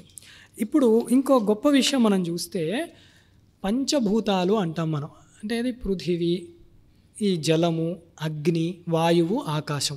అదే కదా ఇప్పటి నుంచి చెప్తున్నాం మనం. పంచభూతాల నుంచి వారు ఆధీనంలో ఉంచుకున్నారు, పంచభూతాలను ఆధీనంలో ఉంచుకున్నారని చెప్తున్నాం మనం. అంటే ఏమిటి ఎలా చేసుకున్నారు అంటే పంచభూతాలు అంటే భూమి, పృథివీ తత్వాన్ని వారు ఎలాగ చేసిన ఘట్టం అంటే ఎలాగ నియమించగలరు వారు, పృథివీ ఘట్టం మీద వారికి ఆధిపత్యం ఎట్లా ఉన్నది అని తెలుసుకునే ఘట్టం మనం మండన మిశ్రుడి ఒక ఘట్టం ఒక్కసారి గుర్తు తెచ్చుకుంటే, మండన మిశ్రుడని ఒక గొప్ప పండితుడు ఉన్నాడు. ఆయన శంకర దిగ్విజయాలు ప్రారంభమయ్యాక గురువుగారి యొక్క మార్గనిర్దేశకత్వం వల్ల వీరు మండన మిశ్రుడితో వాదన చేసి, ఎందుకంటే ఆయన కర్మకాండలో దిట్ట, వారిని కనుక ఒకవేళ ఓడిస్తే అప్పుడు శంకరులు విజయం ఇంకా గొప్పగా తెలుస్తుంది. అంటే అప్పట్లో అందరూ మండన మిశ్రుడితో ఓడిపోయిన వాడే. ఫస్ట్ ర్యాంక్ వచ్చిన వాడికన్నా ఎక్కువ మార్క్ వస్తే మనం ఫస్ట్ ర్యాంక్ వచ్చినట్టే, అట్లా అనమాట. అందుకని మండన మిశ్రుడి దగ్గరికి వెళ్ళాలని నిర్ణయించుకున్నప్పుడు వాడు కర్మిష్టి మండన మిశ్రుడు ఇంట్లోకి రానివ్వడు. ఇలా సన్యాసులు వచ్చి నేను జ్ఞానాన్ని బోధిస్తున్నాను లేదా నాతో వాదనకు రా అంటే ఒప్పుకోడనమాట. అందుకని చెప్పి శంకరులు ఏం విచిత్రం చేశారంటే వారి యొక్క యోగ శక్తితో వారి మండన మిశ్రుడి యొక్క ఇంటి కప్పు లోపలికి వచ్చేసారనమాట. తలుపు తట్టి లోపలికి కాకుండా ఆ లోపలికి వచ్చేసారు. అంటే పృథ్వీతత్వం గట్టిగా ఉంది కాబట్టే ఇవన్నీ గట్టిగా ఉన్నాయి, కూర్చోగలుగుతున్నాయి, ఇవన్నీ కాపాడుతున్నాయి. కానీ వారు దాని లోపల నుంచి వారి యొక్క యోగ శక్తితో పైన కొప్పులోంచి వారు వచ్చేశారు. అంటే పగలగొట్టుకొని బద్దలు కొట్టుకొని కాదు, మాయతో ఆ శక్తితో వాళ్ళు వచ్చారు. అంటే అక్కడ పృథివీతత్వాన్ని వారు ఎలా అధిగమించగలిగారు అన్నది అక్కడ మనకి తెలుస్తుందన్నమాట. అది ఒక గొప్ప ఘట్టం. తర్వాత నీటి యందు జలము యందు వారికి ఎట్లా ఉన్నదని మనం ఇందాకే పూర్ణానది ఘట్టము నర్మదా నది యొక్క ఘట్టాన్ని కూడా మనం స్పష్టంగా చూసి ఉన్నాం. అగ్ని మూడవది. అగ్ని అన్నప్పుడు మనం ఇంకొక ఘట్టం చూసుకున్నప్పుడు ఈ మండన మిశ్రుడు ఉభయ భారతి యొక్క ఘట్టంలోనే వారు అమరకుడు అన్న రాజు యొక్క శరీరంలో పరకాయ ప్రవేశం చేస్తారు. తర్వాత తిరిగి వచ్చే సమయంలో ఈయన శరీరాన్ని భటులు అగ్ని సంపర్కం చేస్తారు, అంటే తగలబెడతారనమాట. ఎందుకు అంటే శంకరుడు ఆ రాజు శరీరంలో ఉంటేనే రాజ్యం సస్యశ్యామలంగా ఉంది, గొప్పగా ఉంది. అది వాళ్ళకి కావాల్సి వచ్చింది. అంటే ఉన్న రాజు పోతే పోయాడు, ఉన్నాడు మహాత్ముడిని ఉంచేసుకుందాం కనీసము. ఎందుకంటే మహాత్ములు ఏదో ఒక కారణం వల్లనే వచ్చారు, కారణం అయిపోతే వెళ్ళిపోతారు.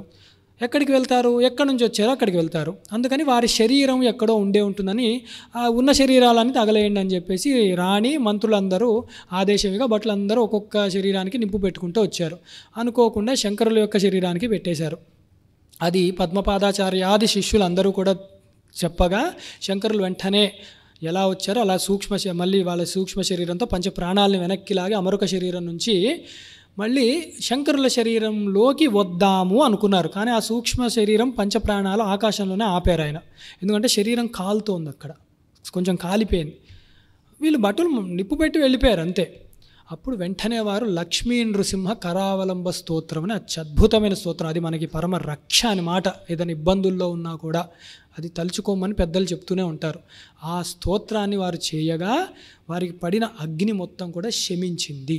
అంటే అగ్ని ఎలా పోతుందా, మనకి తిరిగి మళ్ళీ వస్తుందా అంటే దేవత ఎందుకు స్పందించాడు అంటే వీరికి కూడా ఆ ఈశ్వరత్వం ఉన్నది. అసలు విచిత్రం, వీరు పిలుస్తుంటే దేవతలు వస్తున్నారన్నదే గొప్ప విషయం అక్కడ. అంటే మనం చూస్తాం, కాశీకి వెళ్ళారు, అన్నపూర్ణమ్మని పిలుస్తారు, ఆవిడ దర్శనమిస్తుంది, చక్కగా అనుగ్రహిస్తుంది. అలాగే కైలాసవాసి అయిన శివుడు సాక్షాత్ ఆ శంకరుడు కూడా వీరికి దర్శనమిచ్చిన ఘట్టం ఉంటుంది. ముందు మనం చూస్తాం, అది కూడా మనీషా పంచకం అక్కడే వచ్చిందనమాట. అలాగే ఇక్కడ నరసింహస్వామి సాక్షాత్ నారాయణమూర్తి రూపంలో వచ్చారు. శారదాంబ వీరి పీఠంలో సాక్షాత్తు కూర్చునే ఉన్నది. దేవతలు ఎందుకు వస్తున్నారు వీరు ఈయన పిలుస్తుంటే? భక్తి వల్ల మాత్రమే అనుకోకూడదు, భక్తి రూపంలో వీరి ఈశ్వరత్వం కూడా ఉంది కాబట్టి వారు స్పందిస్తున్నారు అన్నది కూడా మనం తెలుసుకోవాలి. అలాగే ఈ నరసింహస్వామి ఇది కూడా చేసినప్పుడు శ్రీమత్ పయోనిధి నికేతన చక్రపాణే భోగేంద్ర భోగ మణిరాచిత పుణ్యమూర్తి యోగేశ శాశ్వత శర భవాబ్దిపోత లక్ష్మీ నృసింహ మమ దేహి కరావలంబం అని చెప్పి అత్యద్భుతమైనదన్నమాట శ్లోకం. అది కూడా అలా చెయ్యగా లక్ష్మీ నరసింహస్వామి యొక్క అనుగ్రహంతో వీరి అగ్ని బాధ కూడా శమింపజేసి పూర్వవైభవం శరీరానికి ఎలా ఉందో అంత చక్కగా వచ్చింది. అంటే దీని అందు కూడా మనం చూడొచ్చు, పంచభూతాల్లో ఒకటైన అగ్ని అందు కూడా వీరికి శాశ్వతత్వం ఉన్నది. అది మంత్రం వాడారా, మణి వాడారా, ఔషధం వాడారా, వారికి ఫలించిందా లేదా అది చూడాలి. మనకు అట్లా అవ్వట్లేదు కదా, ఇంకెక్కడా చూడలేదు కదా, వాళ్ళు ఈశ్వరుడు కాబట్టే అట్లా అయ్యింది అని తెలుసుకుంటున్నాం. వాయువు సంచారం ఆయన అనేక సార్లు చేసిన ఘట్టాలు కూడా ఉంటాయి. వాయు మార్గంలో ఇక్కడి నుంచి అక్కడికి వెళ్ళారు. ఇందాక చెప్పిందే మండన మృష్యుడి యొక్క ఉపోద్ఘాతంలో వారు పై నుంచి కింద వచ్చారు, ముందు ఎగురితేనే కదా ఆకాశ మార్గం నుంచి వచ్చారన్నట్టు అది కూడా మనకు తెలుస్తుంది. అలాగే ఆకాశము అన్నది మనం చూస్తే శంకరుల యొక్క అష్టోత్తరనామాలు చదివి అలవాటు ఉన్న వాళ్ళకి కైలాసయాత్ర సంప్రాప్త చంద్రమౌళి ప్రపూజకాయ నమః అని స్పష్టంగా ఉంటుందన్నమాట. అంటే వీరు ఇక్కడ కాదు, వేరే లోకాలకు కూడా వెళ్ళగలుగుతున్నారు. వారు ఎలా వెళ్తారండి? ఇప్పుడు నేను ఇక్కడికి రావాలంటేనే ఒక కారు, ఇంత సమయము, ఇవన్నీ తీసుకొని పాపం వారంతా చక్కటి విడిదిచ్చి ఎప్పుడు అన్నీ అందుతున్నాయి అంత బాగా చూసుకుంటే నాలాంటి ఒక సామాన్యుడు అమ్మయ్య బాగానే ఉంది అనుకుంటున్నారు. అలాంటిది ఇతర ఊర్లకి వెళ్తేనే ఇలా ఉంది, ఇతర రాష్ట్రాలకు వెళ్తే ఎలా ఉంటుంది, ఇతర దేశాలకు వెళ్తే ఎలా ఉంటుంది, ఇతర లోకాలకు వెళ్తే ఎలా ఉంటుంది? అందులో శివలోకం అదేం తక్కువది కాదు. అక్కడికి వీరు వెళ్ళి చంద్రమౌళీశ్వర లింగాలు, రత్నగర్భ గణపతిని, అలాగే శ్రీచక్రాన్ని, మేరుశిఖర శ్రీచక్రాన్ని ఇవన్నీ తీసుకురాగలిగారు అంటే ఎలా తీసుకురాగలుగుతున్నారు వారు, ఎలా వెళ్ళగలిగారు గమనము అంటే ఆ యోగ శక్తి. అంతటి గొప్ప దేహము కూడా ఉంది. అంటే సశరీరంగా స్వర్గానికి వెళ్ళడం కష్టమని అనేక పురాణాల్లో చూసాం మనం. వీరు కైలాస లోకానికి వెళ్ళారు అంటే ఎవరింటికి వాళ్ళు వెళ్ళగలరు కదండి, పర్మిషన్ ఎవరిస్తారు? అలాంటి ఘట్టంలో అలా చూసినప్పుడు ఆయన ఈశ్వరుడని ఇంకా స్పష్టంగా తెలుస్తోంది అక్కడ మనకి. అందుకని అది ఒక అత్యద్భుతమైన ఘట్టం అన్నమాట మనకి. అలాగే మనం కర్మ ఫలదాత కింద చూసేటప్పుడు కూడా ఇక్కడ మనంతా కూడా పంచభూతాల మీద ఆయనకు ఆధిపత్యం ఎలా ఉందో చూసాము. అట్లాగే పంచ ప్రాణాలు ఇవన్నీ కలిసి ఉండగా కూడా వారు ఎలా యోగశక్తితో అమరుకుడి యొక్క శరీరంలోకి ప్రవేశించగలిగారు అన్నది కూడా ఒకసారి అర్థం చేసుకోవాలి. ఎందుకంటే ఈ ఘట్టనే కొందరికి ఎప్పుడు ఆ సంశయం ఉండిపోతుందన్నమాట. వీరి యోగశక్తితో ఆ ఘట్టం జరిగే ముందరే పద్మపాదులు వారే అంటారు, స్వామి మీరు సన్యాసులు ఇట్లాంటివి చేయొచ్చా? నాయన పద్మపాద, నాకు ఏ కర్మ అంటదు. ఈ మాటలన్నీ మీరు వింటే భగవద్గీత చెప్తున్నానా అన్న అనుమానం వస్తుంది. దిగ్విజయాల్లోనే చెప్తున్నాను నేను. నాయన నాకు అసలు కర్మలు అంటవు, ప్రారబ్ధం కూడా లేదు, నాకు ప్రారబ్ధం లేదు, సంచితం లేదు, ఆగామి 3 కర్మలు నాకు లేనే లేవు. ఎందుకు లేవు ఆయనకి? ఆ మాట ఎందుకన్నారు అంటే ఒక జీవన్ముక్తుడి యొక్క అవస్థ మనకు అర్థం కావాలి. కొంత వేదాంతం మీద పరిచయం ఉంటే స్పష్టంగా అర్థమవుతుంది. ఎవరిని జీవన్ముక్తుడు అంటారు అంటే ఎవరికి దేహాత్మ భ్రాంతి లేదో వాణ్ణి జీవన్ముక్తుడు అంటారు. దేహము మన గురించి, శిష్యుడికి తరింపజేయడానికి గురువుకి దేహం ఉంది, ఆయనకి దేహం అంతటా ఆయన వ్యాపించి ఉన్నాడు. అది గురుతత్వం అంటే. అఖండ మండలాకారం అది కదా మనం చెప్పేది గురుతత్వాన్ని. అలా ఉన్నవాడు మనం చూడ్డానికి అయ్యో గురువుగారు ఇలా ఉన్నారు, ఈయనకి వయసు అవుతోంది, ఈయన చిన్న ఆయన మనం అనుకుంటాం తప్ప అది ఎప్పుడూ లేదు. మనం కాదు, సృష్టి పూర్వం నుంచి సూర్యుడు అట్లానే ఉన్నాడు, మనం వెళ్ళిపోయినా కూడా సూర్యుడు అలాగే ఉంటాడు. అట్లాంటిది గురుతత్వం అన్నమాట. అలాంటి వారు శంకరాచార్యులు వారు. అది చెప్తూ నాకు కర్మలు ఏవి అంటవు నాయనా, నాకు దేహాత్మ భ్రాంతే లేదు, కామక్రోధాలకి అసలు వశం అవ్వడానికే లేదు. కామక్రోధాలకి ఎందుకు వశం అవుతాము? మొట్టమొదట మనం నిద్ర లేచినప్పుడు ఇది నేను అనుకుంటాం. దేన్ని అంటున్నాము? నా మనసునో నా దేహాన్నో అంటాం. నేను అన్నాక ఏం తయారవుతుంది? నాది అని తయారవుతుంది. నేను నాది అంటే అహము మమకారము. ఏమిటి నాది అంటాము? నేను కానివన్నీ నాకు కావాలని అనిపిస్తుంది. మొట్టమొదట నా దేహాన్ని నాది అనిపిస్తుంది. నా దేహం బాగుండాలి, ఇది ఇంకొంచెం బాగుండాలి. అప్పుడు ఏమిటి? దీనికి భార్య కావాలి, పిల్లలు కావాలి, వచ్చాయి, వాళ్ళు బాగుండాలి, వాళ్ళ దేహాలు బాగుండాలి, వాళ్ళకి భార్య పిల్లలు బాగుండాలి. ఇంకా అదే నేను నాది అన్నది వెళ్ళిపోతాయి. ఒక్కసారి నేను అన్న దేహాత్మ భ్రాంతి కనుక ప్రారంభమవుతే, నాది అంటే అహంకారం కనుక ఒకసారి దేహం యందు వస్తే మమకారానికి అంతు లేదనమాట. అంటే అదేదో గొప్ప మమకారం కాదు, మమకారం వీడికి ఉంది అది ఆ మమకారం కాదు చెప్పేది. ఇది మమత అంటే నాది, మమతా అహంకారాలు అనమాట ఇక్కడ చెప్పొచ్చేది.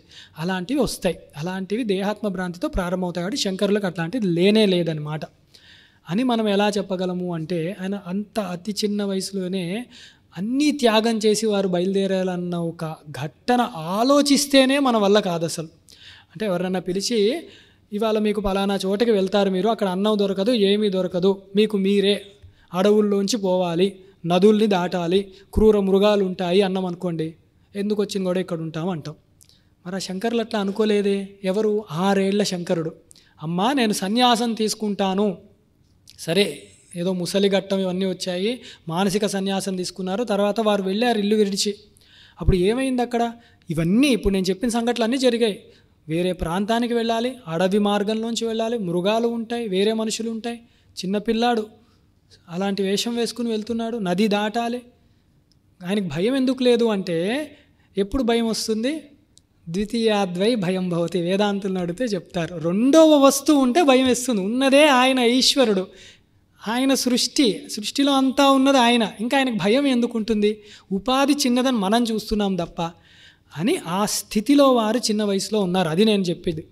ఇలాంటి వారు యోగశక్తితో వారు పంచప్రాణాలని తీసి ఆ అమరుక మహారాజు యొక్క ఎక్కడి నుంచి తీశారని కూడా స్పష్టంగా చెప్పారంటే కాలి బొటను వేలు నుంచి వెనక్కి లాగి ప్రాణాలని బ్రహ్మరంధ్రం నుంచి వారు పైకి తీశారు. ఆ పంచప్రాణాలని, సూక్ష్మ శరీరాన్ని తీసి అమరుక రాజులో కూడా బ్రహ్మరంధ్రంలోంచి ప్రవేశించారు. సామాన్యంగా ఆధ్యాత్మికంలో ఉన్నవాడిని ఎవడినన్నా కూడా ఎవడైనా చనిపోతే ఏం చేస్తారు, ఎలా పోయాడు అంటే బ్రహ్మరంధ్రం నుంచి పోతే వాడు యోగి, వాడు మళ్ళీ వెనక్కి రాడు అంటారు. అంటే వాడి కుండలి జాగృత అయ్యి ఉత్తమ గతులే ఉంటాయి తప్ప వాడికి మళ్ళీ జన్మ రాదు అని చెప్తారు. అంటే వారు ప్రయత్నపూర్వకంగా లోపల ప్రాణాలని బ్రహ్మరంధ్రం నుంచి తీయగలుగుతున్నారంటే ఎంత యోగీశ్వరుడో ఆయన మనం అర్థమవుతుంది. అలాగనే అమరుక శరీరంలో కూడా వెళ్ళారు. అంటే ఏమిటి, ఆ శరీరంలో ఈయన ఉన్నా కూడా బ్రహ్మముగానే ఉంటారు, సాక్షిగానే ఉంటారు తప్ప ఆ శరీర తాదాత్మ్యం ఈయనకు అంటదు. ఇంకొక చిన్న యుక్తి ఏమిటి అంటే, అసలు ఈయన శరీరంతోనే ఈయనకి తాదాత్మ్యం లేదు, అమరుడికడి శరీరంతో ఎందుకు తాదాత్మ్యం ఉంటుంది? సరిపోయింది అక్కడ. అందుకని ఆ అమరుకుడి శరీరంతో ఆయన కనుక ఏదైనా కళలు నేర్చుకున్నారు అంటే అది సాక్షి కింద తీసుకున్నారు తప్ప ఈయనకి లేశ్యం కూడా అంటదు. ఈ సందర్భాన్నే కాశ్మీర సర్వజ్ఞ పీఠాన్ని వారు అధిరోహిస్తున్నప్పుడు సాక్షాత్ శారదాంబ అడిగారు. వారు ఇదే చెప్పారు సమాధానం, నాకు ఏ పాపం ఉండదమ్మా, నా శంకరుడు అన్న ఉపాధి కనుక నువ్వు చూస్తే ఆ ఉపాధికి చిన్నప్పటి నుంచి కూడా అసలు పాప లేశ్యం కూడా లేదు. అవునా కాదా? అవును. నీకు సందేహం ఎక్కడొచ్చింది? అమరుక శరీరంలో నేను ఉన్నప్పుడు. అప్పుడు పాపం ఎవడికి అంటాలి? ఒకవేళ ఉంటే అమరుడికి అంటాలి. అక్కడ కూడా నాకు భ్రాంతి లేదు, అమరుడు అన్న జీవుడు ఎప్పుడూ ఆ శరీరాన్ని విడిచిపెట్టాడు, ఒక డొల్ల అంతే. అందుకు అక్కడ పాపం దానికి లేదు. ఆ శరీరం నుంచి నేను రాగా ఆ పాపం ఆ జన్మతో అయిపోయినట్టే. జీవన్ముక్తులకి యోగులకి స్థితి ఎలా ఉంటుంది అంటే, శారదాంబ నాయన నువ్వు మాత్రమే కూర్చోగలవు సర్వజ్ఞ పీఠంలో అని అధిరోహింపజేసిందనమాట. అంత గొప్ప ఘట్టం అది. ఇది మనం తెలుసుకోవాలన్నమాట ఎప్పుడు కూడా.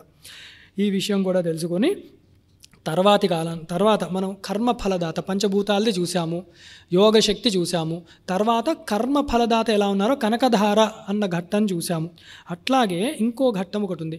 వారు మూకాంబికా క్షేత్రానికి వెళ్ళగానే పాపం ఒక దుర్ఘటనను చూశారు. ఒక విప్ర గృహంలో ఒక అతి చిన్న వయసులో ఉన్న పిల్లవాడు మరణించాడనమాట. ఇంకా ఆ గృహానికి ఇంకా దుఃఖం అంతా ఇంత లేదనమాట. అంటే వారు శంకరులని శరణుజొచ్చారు, స్వామి దయచేసి ఏదైనా చేయగలరా, మేము తట్టుకోలేకపోతున్నాం ఈ పిల్లాడు స్థితిని అనగా శంకరుల యొక్క కారుణ్యంతో వాణ్ణి బ్రతికించారు. ఇందాకన్నామా మృత్యువు కూడా దేన్ని చూసి భయపడుతుందో ఇక్కడ తెలుసుకోవచ్చు ఆ ఘట్టం అన్నమాట. అది శంకరులు చనిపోయిన వాడిని బ్రతికించారు మూకాంబికా క్షేత్రంలో అన్నారు అంటే జనన మరణలు వీరి చేతిలో ఉన్నాయి, సృష్టి స్థితి లయలు కూడా వీరు చెయ్యగలరు అని అక్కడ కూడా మనం తెలుసుకోవచ్చు.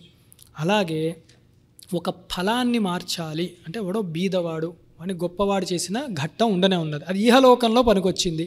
లేదండి మేము వేదాంతం గొప్పవాళ్ళం, జ్ఞానం కావాలి కానీ అర్థం కావట్లేదు వేదాంతం, అలాంటి ఘట్టం చెప్తారా అంటే బ్రహ్మాండంగా అందరికీ తెలిసిందే తోటకాచార్యుల వారి యొక్క వృత్తాంతము.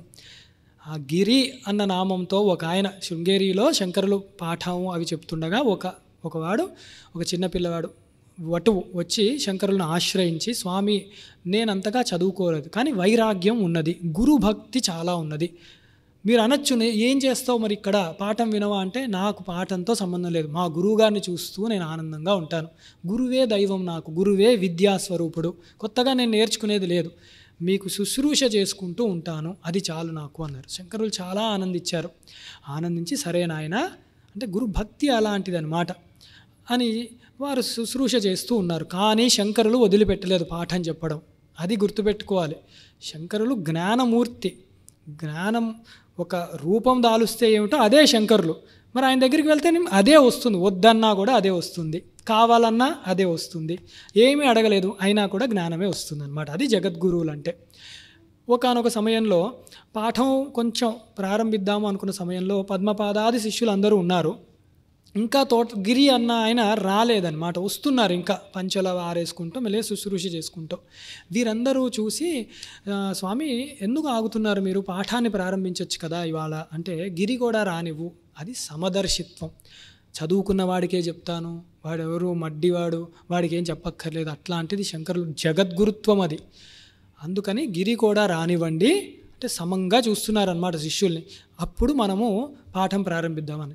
పద్మపాదాచార్యుల వారు గొప్ప పాండిత్యం ఉన్నవారే, గొప్ప భక్తుడు కూడా శంకరాచార్య వారికి. కానీ కొంత ఆ సమయం వల్ల ఆయనకు కొంచెం ఎందుకో ఇబ్బంది కలిగి ఒక మాట నోరు తూలారనమాట. ఏమన్నారంటే గిరికి చెప్పినా ఒకటే అని ఇలాగ చూశారు పక్కకి. పక్కన గోడ ఉందన్నమాట. అంటే గిరికి చెప్పినా ఒకటే, గోడకు చెప్పినా ఒకటే, స్పందన ఉండదు అని అనకుండా అన్నారనమాట అని కొంచెం హాస్యంగా శిష్యులు ఎందు అన్నారు. శంకరులు అది గమనించారు. గమనించి సర్వజ్ఞులు కాబట్టి ఇలా జరగకూడదు, నా శిష్యుడు నన్ను నమ్ముకున్నవాడన్నమాట, నమే భక్త ప్రణశ్యతి అని వింటుంటాం, ఇలాంటి కట్టాలి, నా శిష్యుడు ఎన్నడూ కూడా ఎవరి దగ్గర మాట పడద్దు అని చెప్పి శంకరాచార్యులు వారు వారి యొక్క కరుణ దృష్టి శిష్యుడు ఎందు అలా చూశారనమాట. అంతే, అక్కడితో గిరికి ఆ దృష్టి ప్రశ్నతో 14 విద్యలు అబ్బాయన్నమాట. 4 వేదాలు, 6 అంగాలు, పురాణము, మీమాంస, న్యాయము, ధర్మశాస్త్రాలు అన్నీ ఒక్క క్షణంలో అబ్బాయి. ఎందుకు? భక్తి భావన, శరణాగతి, నిష్కల్మషమైన మనస్సు ఆ గిరిది. వెంటనే తోటక వృత్తంతో అద్భుతమైన విధితాకిల శాస్త్ర సుధాజలదే అని చెప్పి అద్భుతమైన స్తోత్రాన్ని వారు చెప్పగా, అసలు ఆ స్తోత్రంలో ఉన్న తత్వాన్ని చూడగానే పద్మపాదాచార్యులు వారు, ఓరి నాయనో అసలు మన గిరేనా, మనం అంటాం కదా ఏంటి మావాడేనా ఫస్ట్ క్లాస్ వచ్చింది అని, అట్లా వెంటనే గిరికి ఇంత గొప్పగా జ్ఞానం భాషించిందే గిరిలో. ఇది గురువు యొక్క కటాక్షం. అంటే గిరి ఎంత గొప్పవాడో అని వీరు అప్పటి నుంచి ఇంకా మర్యాదగా, ఇంకా వినయంతో వారు ప్రవర్తించడం మొదలెట్టారు. అంటే ఒకేసారి శంకరులు శిష్యులలో ఉన్న గర్వాన్ని అణిచారు. అక్కడ ఏదన్నా లుప్తం అవుతోందేమో జ్ఞానం అంటే అందరినీ ఒక స్థాయికి తీసుకొచ్చారు. అందుకే ఎప్పుడు పెద్దలు చెప్తారు, విద్యా దదాతి వినయం, వినయం యాతి పాత్రతః. అది అన్నమాట. విద్య వస్తోంది అంటే వాడికి వినయం వస్తూ ఉండాలి. పొగరు వచ్చిందనుకోండి విద్య వికటించినట్టు. కొన్ని మందులు వేస్తే పడదు, వికటిస్తాయి సైడ్ ఎఫెక్ట్స్ అని. ఆ విద్య సరిగ్గా రాకపోతే ఈ అహంకారాదులు వచ్చి కూర్చుంటాయి అన్నమాట. అది జాగ్రత్తగా ఉండాలి. అందుకే విద్యా దదాతి వినయం, వినయం యాతి పాత్రత. దానితోనే సత్పాత్రత వాడు పొంది ఉండాలి, వాడి ప్రవర్తన అలా ఉండాలి అన్న ఘట్టం కూడా చూస్తూ మనం కూడా అందుకే భక్తి శ్రద్ధలతో మాకు అర్థం కావట్లేదు పర్వాలేదు, తోటకాచార్యుల వారే మనకి ఎగ్జాంపుల్ అని గొప్పగా మనం గురువుగారిని ఆశ్రయిస్తే మనలో కూడా జ్ఞానజ్యోతి భాసిస్తుంది. అందరం కూడా తోటకాష్టకాన్ని రోజు కూడా చదువుకునే ప్రయత్నం అందుకే చెయ్యాలి.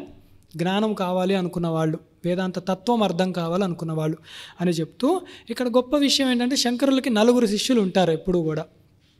అది ఎలా ఉంటారని వర్ణించారంటే శంకర దిగ్విజయాల్లో 4 చేతులు ఉన్న శ్రీహరి ఎలా ఉంటాడో అలా ఉంటాను నేను మానవ అవతారం వచ్చినప్పుడు అని చెప్తారన్నమాట కైలాస శివుడు. ఎందుకు 4 చేతుల హరి ఏమిటి అంటే స్థితికారుడు కాబట్టి. 4 శిష్యులు మీరు వాళ్ళల్లో కూడా సరిగ్గా చూస్తే మండన మిశ్రుడు గొప్ప పాండిత్యం ఉన్నవాడు.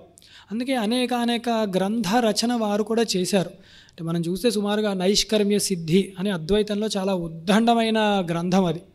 అట్లాగే మానసోల్లాసం అని చెప్పి దక్షిణామూర్తి స్తోత్రం నిరంతరము అందరూ పఠించవలసిన స్తోత్రం. దానికి వార్తిక రూపంలో అంటే శ్లోక రూపంలో వ్యాఖ్యానాన్ని ఇచ్చారు సురేశ్వరాచార్యుల వారు. ఆయన మండన మిశ్రుడు సురేశ్వరాచార్యుల వారు అయ్యారు. అదే సురేశ్వరాచార్యుల వారు మనకి తైత్తిరీయానికి బృహదారణ్యకానికి కూడా భాష్యాన్ని ఇచ్చారన్నమాట. అంత గొప్ప అంటే గురువు యొక్క సేవలో ఈయన ఈ పాండిత్య భాగాన్ని ఎక్కువగా చేసిన వారు సురేశ్వరాచార్యుల వారు. వారే శృంగేరికి మొట్టమొదటి పీఠాధిపతులు. తర్వాత మనకి గుర్తొచ్చేది పద్మపాదుల వారు. వీరు ఎలా అంటే అపారమైన గురుభక్తి ఉన్నవారే. గురువు గారిని ఎవరన్నా ఒక మాట అన్నారంటే వారు ఊరుకోరు అసలు. అలాంటి సందర్భాలు ఉండనే ఉన్నాయన్నమాట. అంటే గురువుగారిని రక్షించుకుంటూ ఉంటారు ఎప్పుడూ కూడా. ఒక సందర్భంలో చూస్తే మనము శ్రీశైలంలో శంకరాచార్యుల వారు పర్యటన చేస్తున్నప్పుడు ఒక ఉగ్ర భైరవ సాంప్రదాయానికి చెందిన కాపాలికుడు, ఆ మతానికి చెందినవాడు వచ్చాడు.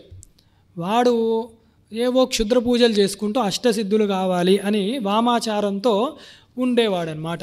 వాడు శంకరుల దగ్గరికి వచ్చి, స్వామి మీరు అద్వైత తత్వంలో పండితులు, బ్రహ్మమునే అవగతం చేసుకుని ఆ సిద్ధాంతాన్ని తత్వాన్ని అవగతం చేసుకున్నవారు, ఎందుకు వీడికి ఏదో ప్రయోజనం ఉంది కాబట్టి పొగుడుతున్నాడు అనమాట. ఏమిటి నాయనా నీకేమి కావాలి ఇంతకీ అంటే, నేను ఒక భైరవ సాధన చేస్తున్నాను స్వామి, దానికి ఒక రాజు తలైనా కావాలి, యతి తలైనా కావాలి. అది వాడు ఇచ్చి చెప్పింది గురువుగారి దగ్గరికి.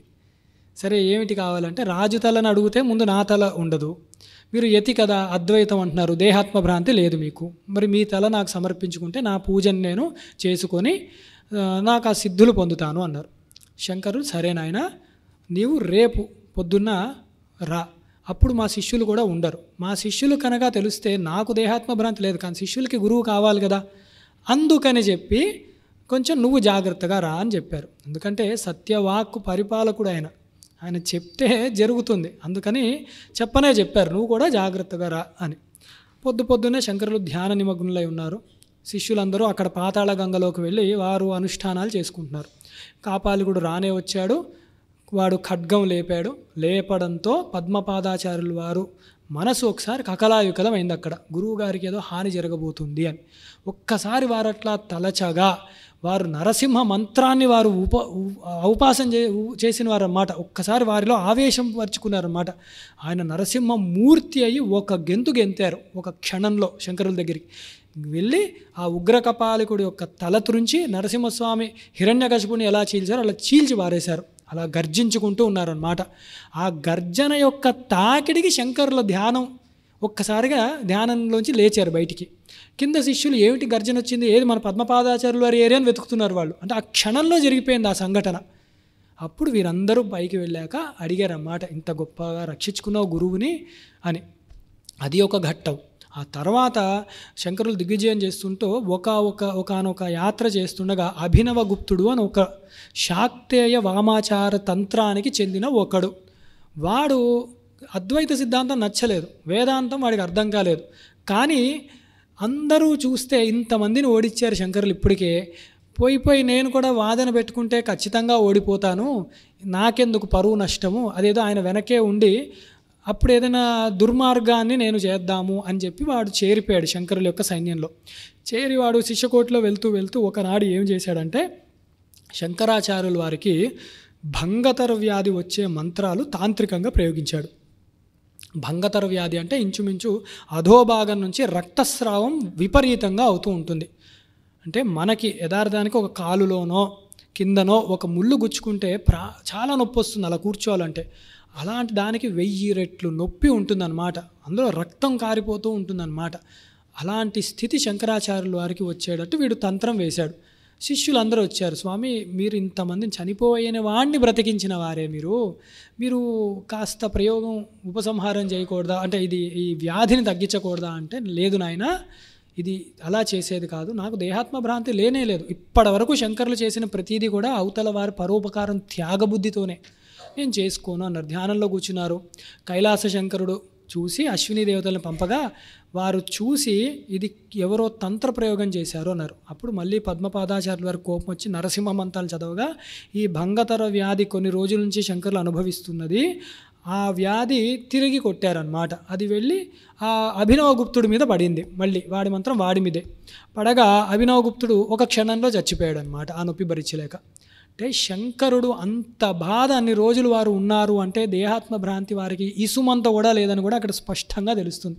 ఇలాంటి ఘట్టాల్లో కూడా మనము పద్మపాదాచార్యుల వారు గురువుని ఎట్లా రక్షించుకున్నారు అన్నది తెలుస్తుంది. తర్వాత శిష్యుడు తోటకుడు, అంటే విపరీతమైన శుశ్రూషా భావన, గురు భక్తి ఆయనకి, అలాంటి శిష్యుడు ఆయన. తర్వాత హస్తామలకుడు అన్న ఆయనకి అసలు 2 విషయాలు ఉన్నాయని తెలియదు, అంతటి బ్రహ్మజ్ఞాని అనమాట. అంటే శంకరుల అనుభూతి ఎట్లా ఉందో హస్తామలకుల యొక్క అనుభూతి అట్లానే ఉందన్నమాట, అంత గొప్పది. హస్తామలకుడు కూడా ఒకానొక సమయంలో హస్తామలకీయం అనే ఒక గ్రంథం రాశారు, దానికి శంకరాచార్యుల వారు భాష్యాన్ని ఇచ్చారు. అంటే ఎంత గొప్ప స్థితిలో వారి శిష్యుడు ఉన్నారో చూడండి. అది అన్నమాట శంకరుల యొక్క 4 శిష్యుల యొక్క స్మరణ కూడా ఇవాళ చేసుకున్నాం మనం. చేసుకుంటూ తర్వాత కర్మ ఫలదాత కింద ఈశ్వరత్వాన్ని ఆయన ఎలా చేశారో చూసాం మనం శంకరుల్ని. అట్లాగే పంచభూతాల యందు వీరు ఆధిపత్యం ఎలా ఉన్నదో కూడా మనం చూసాం. దేవతలు, ఈశ్వరుడు పిలుస్తూనే దేవతలు వస్తారు, అది మనం చూసాం. మొట్టమొదటి చిన్నప్పుడే వారు కాలటిని వదిలి బయలుదేరుతుండగా ఆకాశవాణి వచ్చి కృష్ణ పరమాత్మ విగ్రహాన్ని కొంచెం ఆ గుడిని పునరుద్ధరణ చేయాలి, కొంచెం కదిలిపోతోంది అని కృష్ణ పరమాత్మయే చెప్పారు. అంటే వారు దేవతలు మాట్లాడుతున్నారు, ఒక పని నువ్వు చెయ్యి నాకు అని అడుగుతున్నారంటే అర్థం ఏమిటి అక్కడ, అంతటి ఈశ్వరత్వం ఉన్నది. అలాగే మనం కనకధార చూసాం, లక్ష్మీదేవి, నరసింహుడు, అలాగే శివుడు, అన్నపూర్ణాదేవి, ఇలాంటి అనేక సందర్భాల్లో కూడా దేవతలు వీరితో మాట్లాడడము, స్పందించడము అన్నది స్పష్టంగా తెలుస్తుంది. ఈయన జ్ఞాని కాబట్టి స్పందించారా, అద్భుతం, జగద్గురువులు ఆయన. ఈయన ఈశ్వరుడా, జగద్గురువు ఈశ్వరుడే ఎప్పుడూ కూడా, అందులో భేదం లేదు. అదే అన్నావు, జగత్తంతా జ్ఞమాత్రంగా అనుభవించేవాడు, చూసేవాడు జగద్గురు అన్నావు అంటే ఆయన ఈశ్వరుడనే అక్కడ ఆ మాటకు అర్థం. అక్కడ ఋషులు కూడా ఆయన అంటే దేవతల అంటే ఋషులు కూడా శంకరుల చిన్న వయస్సులో ఉన్నప్పుడు వీరిని వెతుక్కుంటూ వారింటికి వచ్చిన సంఘటన ఉండనే ఉన్నదన్నమాట. అది 5 ఏళ్ల వయసు ఆ ప్రాయంలో ఉన్నప్పుడే కొందరు వచ్చారు. ఎవరు అంటే ఉపమన్యువు వచ్చాడు, అగస్త్యుల వారు వచ్చారు, గౌతముడు వచ్చాడు, త్రితలా మహర్షి అని దధీచి వీళ్ళందరూ వచ్చారు. మొట్టమొదట ఉపమన్యువు పేరు ఇచ్చారనమాట. ఉపమన్యువు ఘట్టం అందరికీ ఒకసారి గుర్తు తెచ్చుకుంటే ఉపమన్యువు ఎవరు అంటే పరమశివ భక్త భాగవోత్తముడు అనమాట. ఆయన అంత గొప్ప భక్తుడు. అంటే శివపురాణం వాటిల్లో ఆధారంగా తీసుకుంటే శివపార్వతులు ఇద్దరూ కూడా కుమారస్వామి ఎంతనో నీవు మాకంత అని చెప్పినవాడు. ఆ ఉపమన్యువే మనము తర్వాతి గాథల్లో చూస్తే కృష్ణ పరమాత్మకి శివదీక్ష కూడా ఇచ్చిన ఘట్టం మనకి ఉంటుందన్నమాట. అంటే కృష్ణుడు శివ సాంప్రదాయంలో ఉపమన్యువు గురువు కృష్ణుడికి. అక్కడ అంత గొప్పవాడు ఉపమన్యువు. ఉపమన్యువు ఎవరి భక్తుడు అని చెప్పాము? శివుడి భక్తుడు అని చెప్పాం. ఇప్పుడు ఉపమన్యువు శంకరాచార్యులు అని చూడ్డానికి వచ్చాడు. ఎందుకు వస్తాడు? ఆయన శివుడు కాబట్టే వచ్చాడనమాట. అయ్యో నేను పిలిస్తే తలుచుకుంటే ఎప్పుడో వచ్చే స్వామి ఆడు వచ్చి కూర్చున్నారు, వెళ్ళకపోతే మనం ఎట్లా? అంటే జగద్గురువులు ఇక్కడ ఈ నగరానికి వచ్చారనుకోండి, మనం ఎట్లా వెళ్ళకపోతే? మనం పనిగట్టుకొని వెళ్ళినవి ఉన్నాయి శృంగేరికి, వారే వచ్చినప్పుడు ఖచ్చితంగా మనం రావాలి, హాజరుపరచుకోవాలి. అట్లా ఉపమన్యువుని మొట్టమొదటి చెప్పడంతో అక్కడ వచ్చిన ఆయన శంకరుడు ఈశ్వరుడే అని కూడా తెలుస్తుంది మనకి. అలాగే గౌతముడు వీళ్ళందరూ కూడా వచ్చారు. అగస్త్యుల వారు, గట్టి అయిన అగస్త్యుల వారు కూడా శివభక్తులలోనూ అంబికా భక్తులలో కూడా వారు వచ్చారంటేనే ఆ ఋషుల పేర్లు బట్టి ఈ వచ్చిన అవతారం ఏంటో కూడా మనం చెప్పేయచ్చు అనమాట. అంటే ఋషులు కూడా వీరి దగ్గరికి వచ్చి వేదాంత చర్చ చేసి కొన్ని సందేహాలను నివృత్తి చేసుకున్నారనమాట. అంటే ఒక్కసారిగా మనకు ఆ దక్షిణామూర్తి ఘట్టం గుర్తు రావాలన్నమాట. వృద్ధ శిష్య గురోర్ యువ, ఇక్కడే జరుగుతుంది, అదంతా ఎక్కడో కూడా కాదు. ఆ సంఘటన కూడా చూసినప్పుడు సాక్షాత్ శంకర సాక్షాత్ అని కూడా మనకి స్పష్టంగా తెలుస్తూనే ఉంటుందన్నమాట. ఇలాగ అనేక ఘట్టాల్లో కూడా మనం శంకరుల్ని ఆయన జగదీశ్వరుడి కింద చూస్తున్నాం. ఆయన శక్తి మనం చూసాము. అంటే దేవతలను ఎలా తీశారు, కనక వర్షాన్ని ఎలా కురిపించారు, ఇప్పటికీ కూడా మనకి అన్న దౌర్భాగ్యం లేకుండా కూడా అన్నపూర్ణాష్టకం లాంటిది ఇచ్చి, అలాగే మనకి ప్రమాదాలు రాకుండా కరావలంబ స్తోత్రాలు లాంటివి వారు ఇచ్చినది అవి కూడా మనం చూసాం. కైలాస యాత్ర చేసి చంద్రమౌళిని తెచ్చి దేనికి చేస్తున్నారు? లోక కళ్యాణార్థం జగద్గురువులు మనకి పూజ చేసి ఇట్లా చెయ్యాలి అని మనకి చూపిస్తున్నారు వారు జగద్గురువులు. అంటే మనం తరించడానికి ఆ చంద్రమౌళీశ్వరుని అంత పవిత్రంగా ఉంచుతున్నారు జగద్గురువుల దగ్గర. అవి చూసాం. వారు సర్వజ్ఞులు, ఇందాకన్నా కదా సర్వశక్తిమయుడు ఈశ్వరుడు, ఇప్పటివరకు చూసాం. సర్వజ్ఞులు అంటే అంతటా తెలిసిన వారు అన్న ఘట్టాలు సంక్షేపంగా మనం చూద్దాం. ఏమిటి అంటే 72 అవైదిక మతాలుని వారు ఒక్కరే ఖండించారు. అంటే మామూలుగా ఎవరి వల్లైనా ఒక మతం నేర్చుకోవడమే కష్టం. ఒక సాంప్రదాయం, ఒక శైవాగం ఉంది, శైవాగమం మొత్తం నేర్చుకోవడమే వాడి వల్ల కాదు, ఎవరి వల్ల కాదు, అంత కష్టం, అంత లోతు ఉంటుంది. అలాంటిది వారు 5 ఏళ్లకే అన్ని వేదాలు వచ్చేసి అంగాలు నేర్చుకున్నారు. వారు పురాణాలు, శాస్త్రాలు, ఇతిహాసం అన్నీ నేర్చుకొని ఉన్నారు. అంతటితోనే కాకుండా 72 అవైదిక మతాలు అన్నిటినీ ఖండించి ఏం చేశారు? కన్వర్జన్ కాదు, మీరందరూ నాలో చేరండి, అది కాదు అక్కడ పద్ధతి. భైరవులా మీరు ఈ ఆచారం పనికిరాదు, సాత్వికంగా ఉండాలి, మీరు భైరవ ఉపాసన చేయండి, కానీ భైరవ ఉపాసనలో మీరు ఎట్లా తరిస్తారు అది.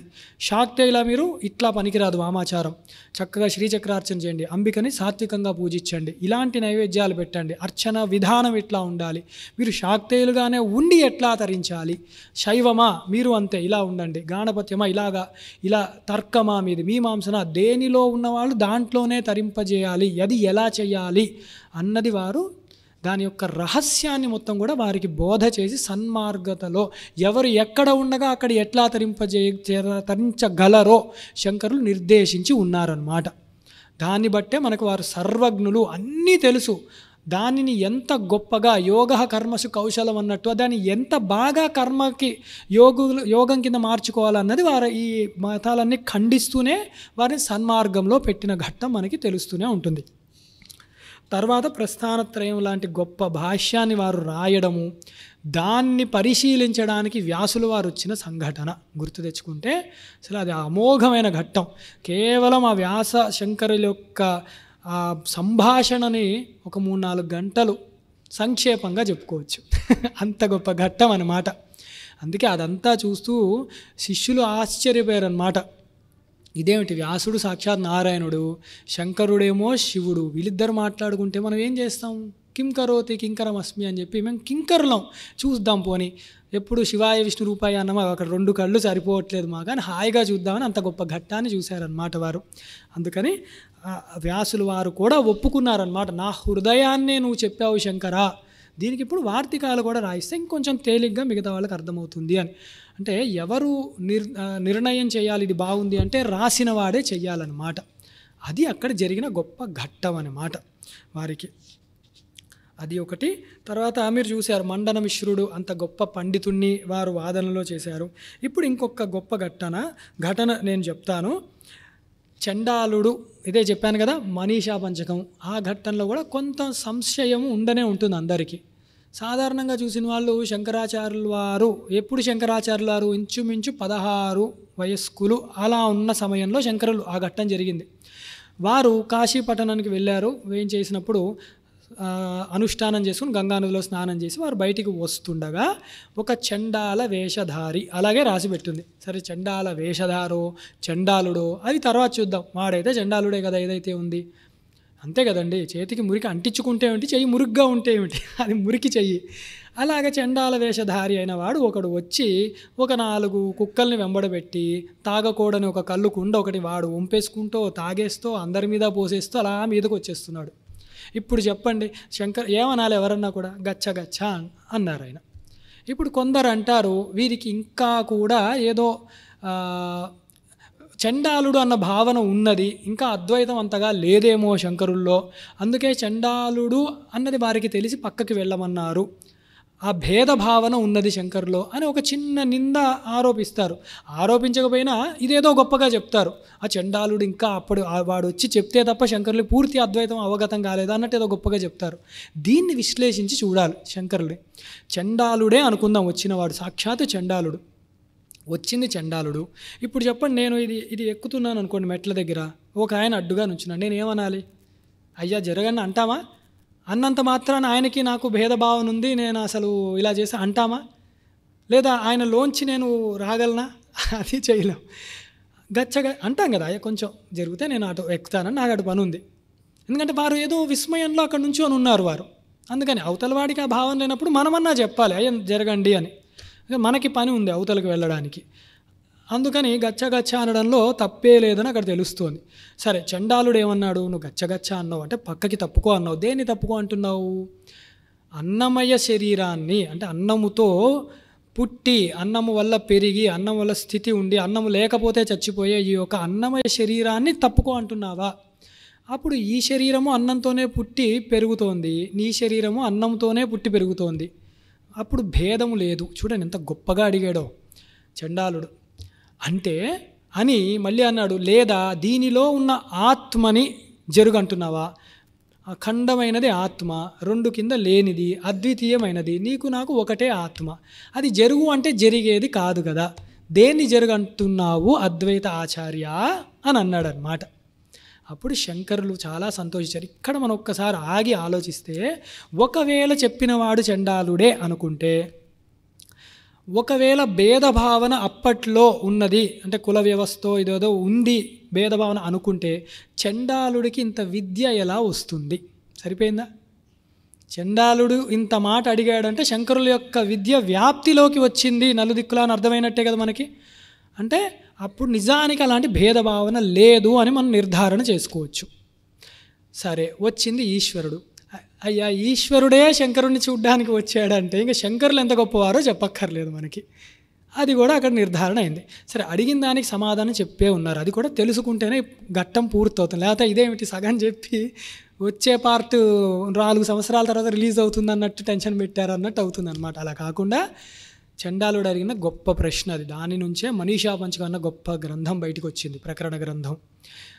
అన్నమయ శరీరమే అందరిది కూడా. ఏది? స్థూల శరీరము. కళ్ళకు కనపడే ఈ శరీరాలన్నీ కూడా స్థూలమైనవి. ఒక మట్టి ముద్ద, మట్టి ఉన్నది కుప్పలా ఉంది, దాంతో మనం కుండ చేయొచ్చు, కడవ చేయొచ్చు, గ్లాసులు చేయొచ్చు, దీపాలు చేయొచ్చు, ప్రమిదలు చేయొచ్చు, ఇలా ఎన్నో చేయొచ్చు మనం. ఆ నామరూప భేదాలన్నవి వాటి యొక్క రూపాల్లో నామాల్లో భేదం ఉంది తప్ప మట్టి అంతా ఒకటే, అంతటా ఉన్నది ఆత్మే, నిండి ఉన్నది ఆత్మే, అందరిలో ఉన్నది ఆత్మే. కానీ ఆ ఉపాధికి స్థూల శరీరం ఏదైతే సప్తధాతువులతో ఉన్నదో దానికి వర్ణాశ్రమ ధర్మములు వచ్చి పడతాయి. నేను ఒకవేళ బ్రాహ్మణుడిని అంటున్నానంటే నా మనస్సు బ్రాహ్మణ మనస్సు అని ఏం అనట్లేదు, నేను ఈ శరీరాన్నే అంటున్నాను. నేను పురుషుడని అన్నానంటే నా బుద్ధి పురుష బుద్ధి అండి అని నా సూక్ష్మ శరీరాన్ని ఎవడు అనడు. ఈ స్థూల శరీరాన్ని అంటున్నాను నేను పురుషుడినండి అని. అంటే వర్ణాశ్రమ ధర్మములు ఇవన్నీ కూడా స్థూల శరీరానికి ఉంటాయి. స్థూల శరీరం వ్యవస్థలోకి వచ్చినప్పుడు, అనుభవంలోకి ఉన్నప్పుడు ఖచ్చితంగా దానికి చెప్పబడే ధర్మములు మాత్రమే మనం పాటించాలి. అదేమిటండి వర్ణాశ్రమ ధర్మాలు మనం పెట్టుకున్నావా అంటే, ఒక్కసారి గీతను గుర్తు తెచ్చుకుంటే మన పూర్వజన్మ పుణ్యాల వల్ల మాత్రమే వచ్చే తప్ప పాపం ఆయన అనడానికి ఏమీ లేదు, ఆయన కర్మఫలదాత కాబట్టి. అందుకని చాతుర్వర్ణ్యం మయా సృష్టి గుణకర్మ విభాగ్యస. గుణములు అంటే మనం ఏవి పోగేసుకుంటున్నామో జన్మ జన్మలుగా చిత్తంలో పెట్టుకున్నామో, కర్మలు ఎలాంటి కర్మలు చేసుకుంటున్నామో దాన్ని బట్టి ఈ ఉపాధికి ఈ వర్ణాశ్రమ ధర్మాలు వచ్చి పడ్డాయి తప్ప దీనికి వేరే భేదము తప్పుగా చూసుకోవడానికి అవకాశం ఎక్కడా లేనే లేదు. శరీర భావన ఉన్నప్పుడు శరీరంతో ఈ వ్యవహార జగత్తులో ద్వైతం ఉండనే ఉంటుంది కాబట్టి దాన్ని తప్పుకో అనడంలో తప్పేమీ లేదు. అక్కడ శరీరం ఇది సన్యాసి శరీరము, అది చాండాలమైన శరీరం ఉండనే ఉండదు. దాని ఇచ్చే మర్యాద దానికి ఇస్తుంది అంతవరకే. కానీ అదే శరీరం ఆత్మతత్వముని తెలుసుకున్నది అయినప్పుడు అప్పుడు ఆ శరీరం ఏమైంది, ఆ చాండాల శరీరం ఏమైంది, వాడికి ఆశ్రమ ధర్మము లేకుండా దానికి అతీతమైన ఆత్మతత్వం ఉన్నవాడు. అప్పుడు మనం వాడిని చండాలుడు అనలేం. వాడిని బ్రహ్మవిత్ బ్రహ్మైవ భవతి, వాడు బ్రహ్మమే అయ్యున్నాడు అన్నమాట.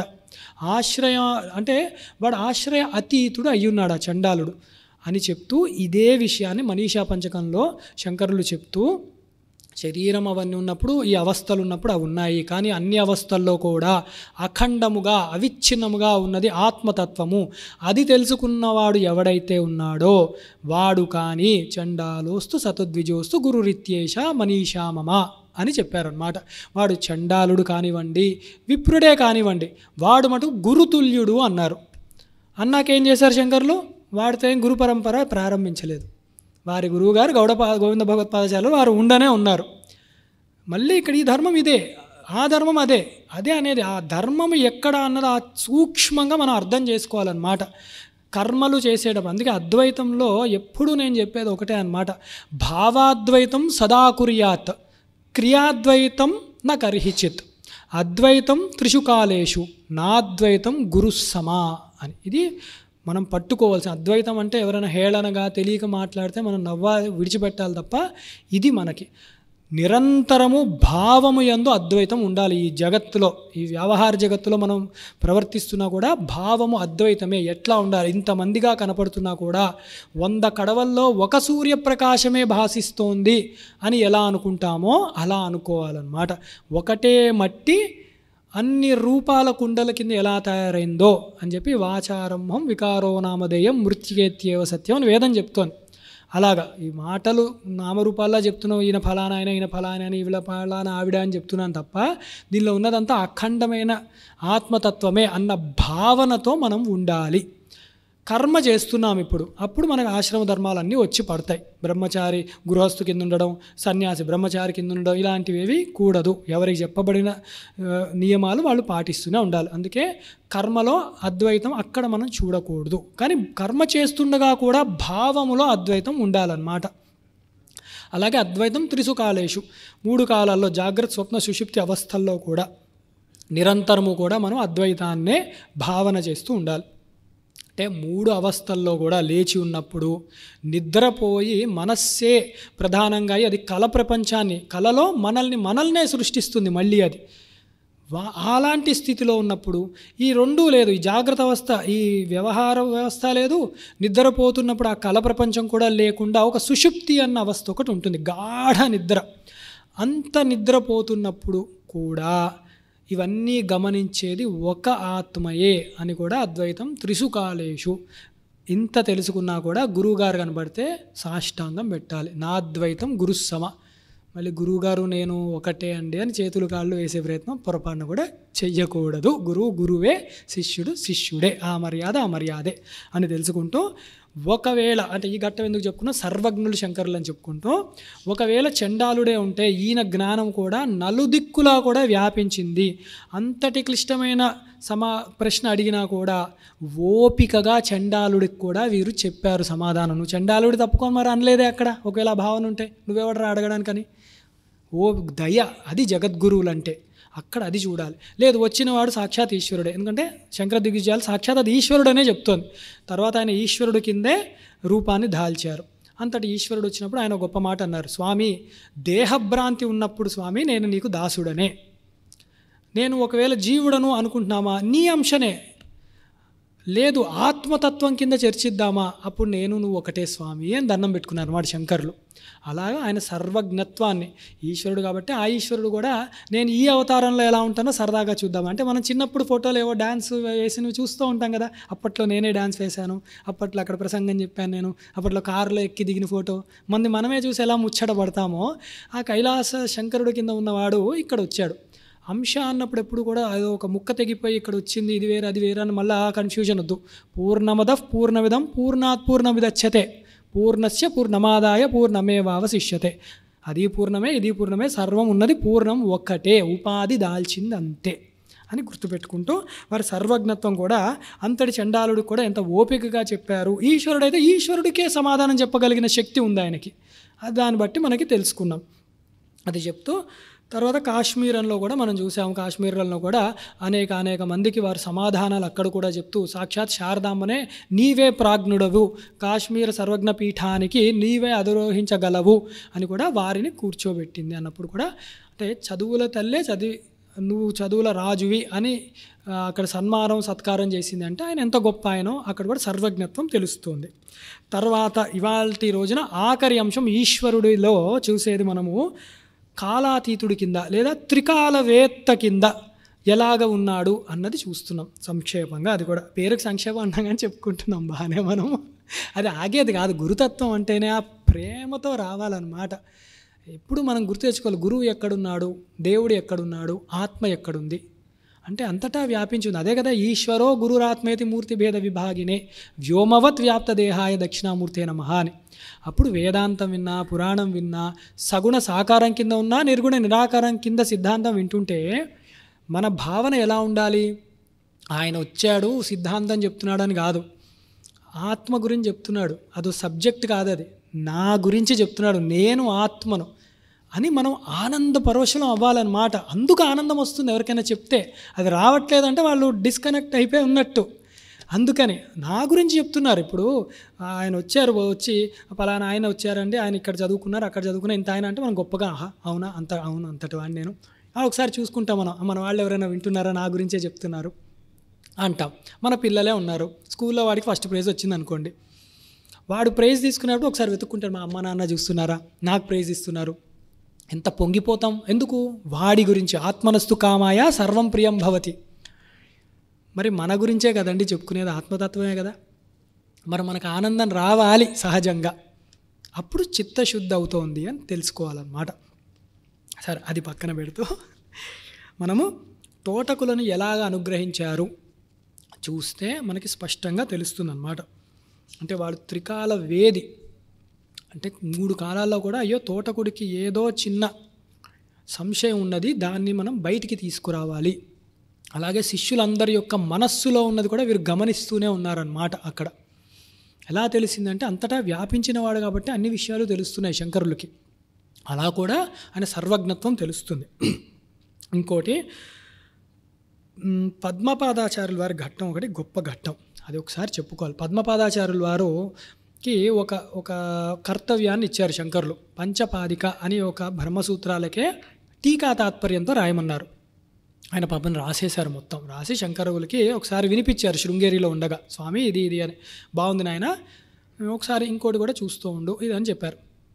వారు చేస్తుండగా సరే కర్తవ్యం అయిందని చెప్పి పద్మపాదులు వారు ఏం చేశారు, అయ్యా మీరు ఇచ్చిన కర్తవ్యం అయింది, పురాణాలు బాగా చదివేసి ఉన్నాము, ఇప్పుడు ఆ క్షేత్రాలు చూడాలి అన్న ఒక కోరిక బయలుదేరింది నా మనసులో. తీవ్రంగా యాత్రలు చేయాలి అని. శంకర్లు అన్నారు, నాయన గురువు గారి దగ్గర ఉండడమే యాత్ర, వారి పాదసేవనే తీర్థం, ఇంకా నీకు కొత్త తీర్థయాత్ర ఏమిటి? అక్కడికి వచ్చే పుణ్యం గురువు యొక్క వాక్కుతోనే నీకు ఇక్కడ వస్తుంది, ఉపదేశం కింద తత్వం గోచరిస్తుంటే.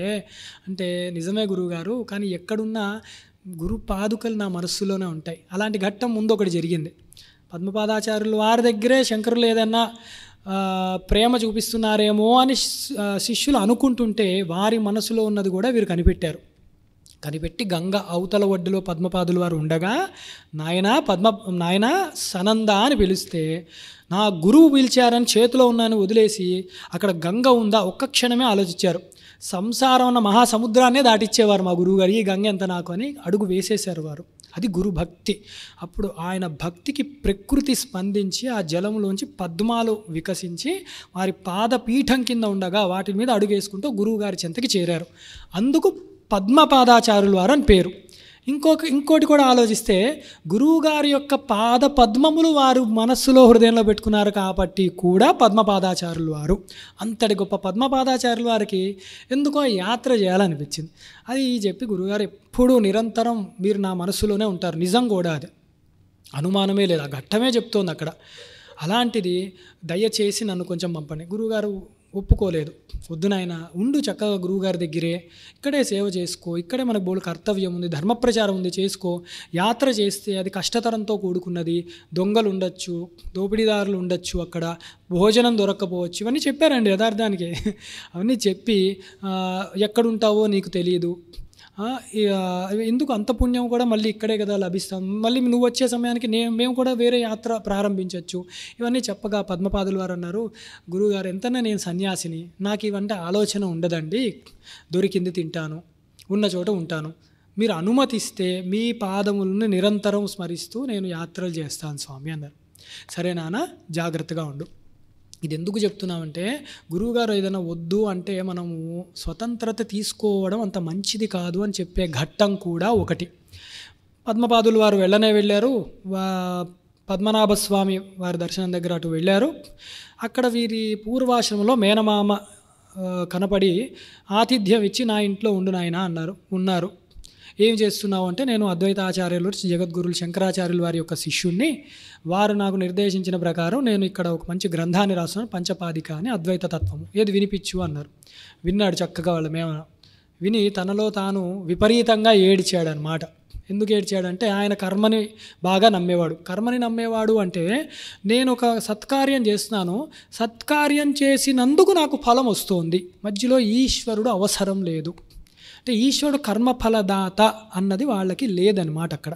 అలాంటి సిద్ధాంతం కర్మకాండ మాత్రమే నమ్మిన వాళ్ళు. అలా అనుకున్నవాడు దక్షుడను ఒకడు ఉన్నాడు పురాణాల్లో. వాడి తల ఎలా తెగింది, తర్వాత మేషతల ఎలా పెట్టారో ఆ ఘట్టం అందరికీ ఒకసారి తెలుసుకోవచ్చు. అందుకని వీడు కంగారు పడిపోయి, వీళ్ళ మేనమామ భయపడిపోయి బాధపడిపోయి, ఎట్లాగన్నా ఈ గ్రంథం బయటికి వస్తే జ్ఞానకాండనే మిగులుతుంది, మా వల్ల కాదు, ఇంకా మా సిద్ధాంతాలు కొట్టుకుపోతే మాకు అవమానం అవుతుంది, ఏదేదో వచ్చి పడ్డాయి వాడికి. అప్పుడు పద్మపాదాచార్యులు వారు కూడా యాత్రకి మళ్ళీ వెళ్తుంటే, నాయన పద్మపాద, నీ పుస్తకం ఇంట్లోనే పెట్టు, చక్కగా నేను కాపాడుతూ ఉంటాను, ఎందుకు అంత బరువు మోసుకెళ్తావు, ప్రశాంతంగా యాత్రకు వచ్చావు, యాత్ర ఎందు దృష్టి పెట్టు, మళ్ళీ ఈ పుస్తకం ఎందుకు అక్కడ, కానీ ఏదో గొప్ప పని చేసేవాళ్ళే చెప్పాడు. సరే మావే కదా, ఎంత కాదనుకున్నా అని చెప్పి వారు వెళ్ళారు. వీడి ఉన్న దుర్బుద్ధితో ఆ పుస్తకాన్ని తగలబెట్టాడు. వెంటనే భయం వేసింది, ఇప్పుడు ఎవరన్నా చూస్తే అసహ్యించుకుంటారు నన్ను, చిచి ఇంత పని చేసేవేంటి అని చెప్పి ఏం చేశాడంటే, ఇల్లును కూడా తగలబెట్టేశాడు. 2 రోజులు అయింది, పద్మపాదాచార్యులు వారు రానే వచ్చారు. రాగా ముసలి కన్నీరు కార్చి, పద్మపాద ఎంత ఘోరం జరిగిపోయింది, అగ్ని ప్రమాదం జరిగి ఇల్లు కాలిపోయింది, నా బాధ ఇంటి గురించి కాదు, నీ పుస్తకం తగలబడిపోయింది, అందుకని నేను బాధపడిపోతాను అని. అయ్యయ్యో పర్లేదు మా అయ్యా, ఏం చేస్తాం, ఈశ్వరుడి నిర్ణయం అట్లా ఉన్నది, మనం ఏం చేయగలము, ప్రకృతి యొక్క ప్రమాదాలు అని ఒక వేరే ఇంట్లో కూర్చొని ఉన్నారు. నువ్వు కంగారు పడకు మావయ్య, నీ ఏడుపు నేను చూడలేకపోతున్నాను అని చెప్పి ఒక పుస్తకం తీసి యథాతథంగా ఆ పుస్తకాన్ని వీరు రాయడం మొదలుపెట్టారు. కంగారు పడ్డాడు మళ్ళీ, అదేమిటి పుస్తకంలో లేదనమాట, విద్య మస్తకంలో ఉందన్నమాట, ఇది ఎట్లా ఇప్పుడు అని చెప్పి యథాతథంగా రాసేస్తుంటే, మెల్లిగా ఒక ఔషధాన్ని ఒకటి తయారు చేసి, బుద్ధి మాంద్యం అంటే బుద్ధి యొక్క ప్రభావం తగ్గించేసే ఒక మందు లాంటిది తయారు చేసి అన్నంలో కలిపి రోజు పెట్టేవాడు. 4-5 రోజులు అయ్యేసరికి ఈయనకి స్ఫురణ పోయింది పద్మపాదుల వారికి. ఏమైందో అర్థం కావట్లేదు. కానీ నిరంతరము గురువుగారి పాద పద్మములు మనసులో పెట్టడం వల్ల అది మటుకు చెరపలేకపోయింది. ఎందుకు? అదే ఒక దివ్య జ్యోతి, అదే ఒక సూర్యుడు ఆ పాద పద్మములు.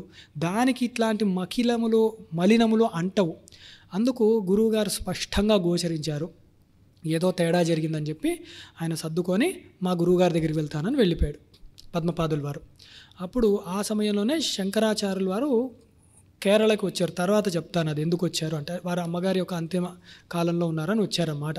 అక్కడ పద్మపాదాచార్యుల వారు వెళ్ళగా ఏమైంది నాయన అనేసరికి చెప్పారన్నమాట, ఇంత ప్రమాదం జరిగింది స్వామి, ఏమైందో తెలియట్లేదు, మొత్తం మర్చిపోయాను, నేను ఏది గుర్తులేదు, మీ పాదములు ఒక్కటే గుర్తున్నాయి. అది అంటే పర్వాలేదు నాయన, ఏమిటి ఇంతకీ ఏ గ్రంథం అది అంటే పంచపాదిక అని.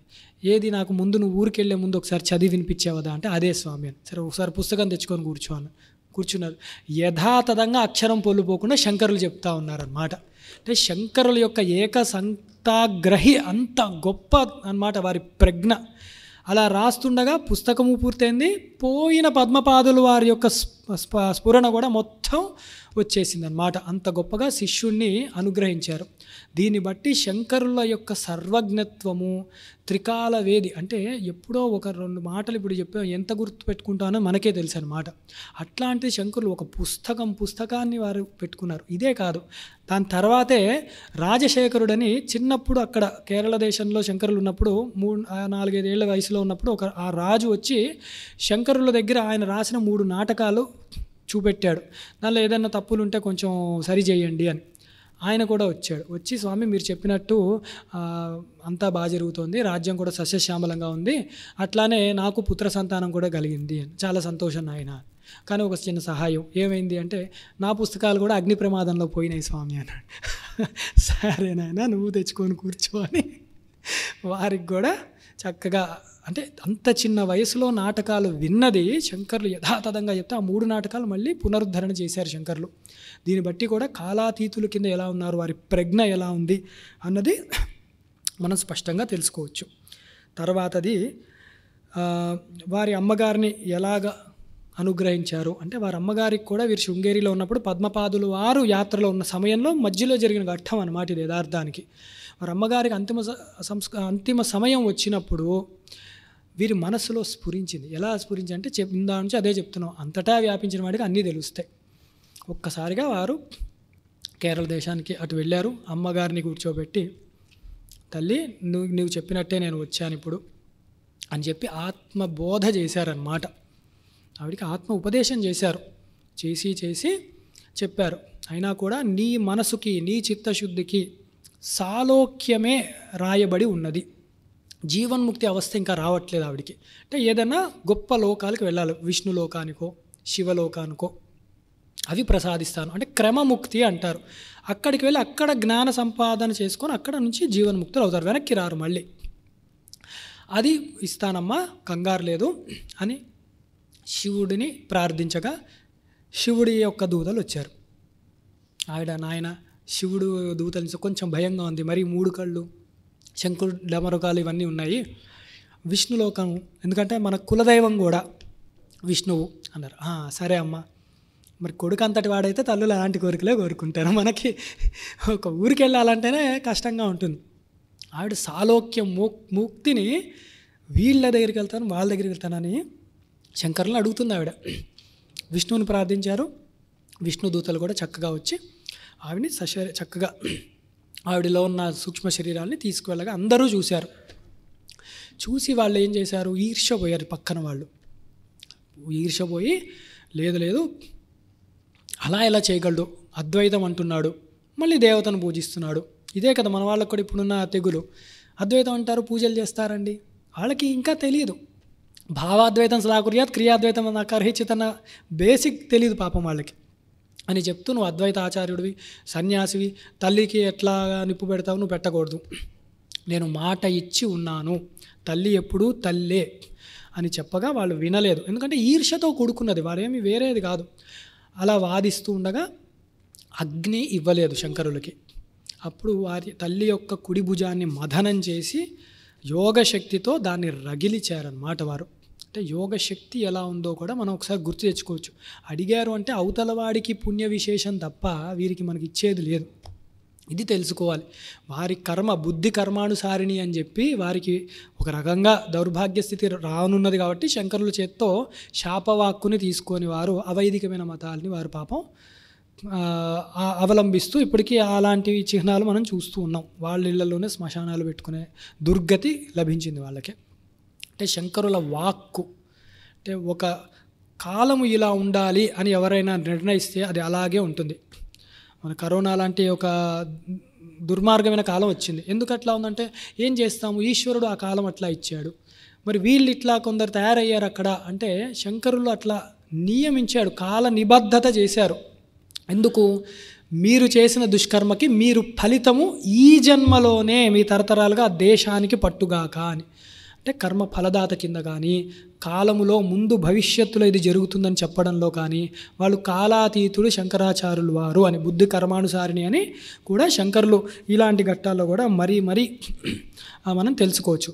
ఆఖరిది వారు ఎంత దూరదృష్టి వారు ఉండి కేవలం నాతోనే ఈ పీఠాలు ఈ ధర్మము ఉండిపోవడం కాదు, తరతరాలు కూడా ఈ పీఠాలన్నీ కూడా కొనసాగించాలి. భారతదేశం అఖండ భారతదేశంలాగా వైదిక భూమి ఇది అని వారు తలిచి 4 దిక్కుల 4 పీఠాలని 4 వేదాలకి గుర్తుగా 4 మహావాక్యాలను ఉద్దేశించి వారు చక్కగా పీఠాలను పెట్టారు. ఒక్కసారి ఆ పీఠ స్మరణ కూడా మనం చేస్తూ హస్తామలకాచార్యుల వారిని తూర్పు వైపు గోవర్ధన పీఠానికి ఋగ్వేదము ఆధారంగా తీసుకొని ప్రజ్ఞానం బ్రహ్మ మహావాక్యంతో వారిని అక్కడ స్థాపించారు పీఠాన్ని. పద్మపాదాచార్యుల వారిని పడమర అంటే వెస్ట్ ద్వారకలో సామవేదీయమైన తత్వమసి వాక్యంతో అక్కడ వారిని పీఠాధిపతిని చేశారు. తోటకాచార్యులు వారిని ఉత్తరము నార్త్ అంటే బదరికాశ్రమం దగ్గర అథర్వ వేదము వేయమైనది అక్కడ అయమాత్మా బ్రహ్మ అన్నది మహావాక్యం. మనది సాక్షాత్ శృంగేరి దక్షిణాంనాయం యజుర్వేదీయమైనది అహం బ్రహ్మాస్మి దానిది. సురేశ్వరాచార్యుల వారిని మొట్టమొదటి పీఠాధిపతి కింద చేశారు. అవిచ్ఛిన్న గురు పరంపర మనం చేస్తూ కూడా నేటికి కూడా ఆ గురువుల యొక్క అనుగ్రహానికి పాత్రలవుతూ సర్వులం కూడా మన జీవనాన్ని గడుపుతూ వారి యొక్క అనుగ్రహంతో మాత్రమే శారదా చంద్రమౌళీశ్వరుల యొక్క అనుగ్రహంతో మాత్రమే ఇంతటి చక్కని ధర్మ వ్యవస్థ నడుస్తుంది అని ఎంతో అంత యథాశక్తి యథాప్రీతి మన శంకరుల చరిత్రతో వారి యొక్క ఈశ్వరత్వాన్ని, ఆయన సర్వశక్తిమయుడు ఎట్లా, సర్వాంతర్యామి ఎట్లా, సర్వమయుడు సర్వజ్ఞుడు ఎట్లా అన్నది కూడా తెలుసుకుంటూ ఇదంతా తెలుసుకొని మనం ఒక మాట ఎప్పుడు గుర్తుపెట్టుకునేది శంకర సాక్షాత్ అంతే. అది తేలిపోయింది. ఇంకా ఎవరు అడిగినా కూడా మనకి మన పిల్లలకి మన పక్క వాళ్ళకి అందరికి కూడా ఇంత హ్యాపీగా చెప్పుకోవాలన్నమాట, సంతోషంగా చెప్పుకుంటూ ధర్మాన్ని ఎప్పుడు అందరం మనం కాపాడుతూ ఆచరింపచేసే బాధ్యత శంకరాచార్యుల వారి చేతుల్లో మనకు వచ్చిందని చెప్తూ ఇవాల్టి ఉపన్యాసాన్ని నేను ఉపసంహారం చేసుకుంటున్నాను. హర నమః పార్వతీపతయే హర హర మహాదేవ. 3 సార్లు ఒకసారి నమః శంకరాయ నమః శంకరాయ నమః శంకరాయ.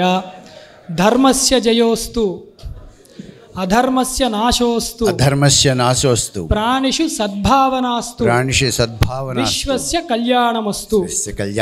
నమః శంకరాయ నమః శంకరాయ నమః శంకరాయ. శాంతి శాంతి శాంతి. దీనితో పాటుగా ఇంకొకసారి శారదే పాహి మాం శారదే పాహి మాం శంకరా రక్ష మాం శారదే పాహి మాం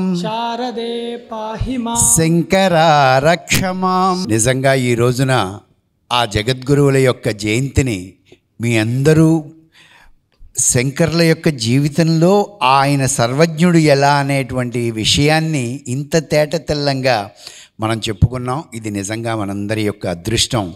జగద్గురువులు వారిని ఈ కార్యక్రమానికి ఇక్కడికి పంపించడం అనేది అనుకోకుండా ఏర్పాటు చేయబడినటువంటి కార్యక్రమం. మొన్నటి జగద్గురువుల వర్ధంతికి 75వ వర్ధంతికి 75 రోజులు ఇక్కడ ప్రవచన కార్యక్రమాలు జరిగాయి.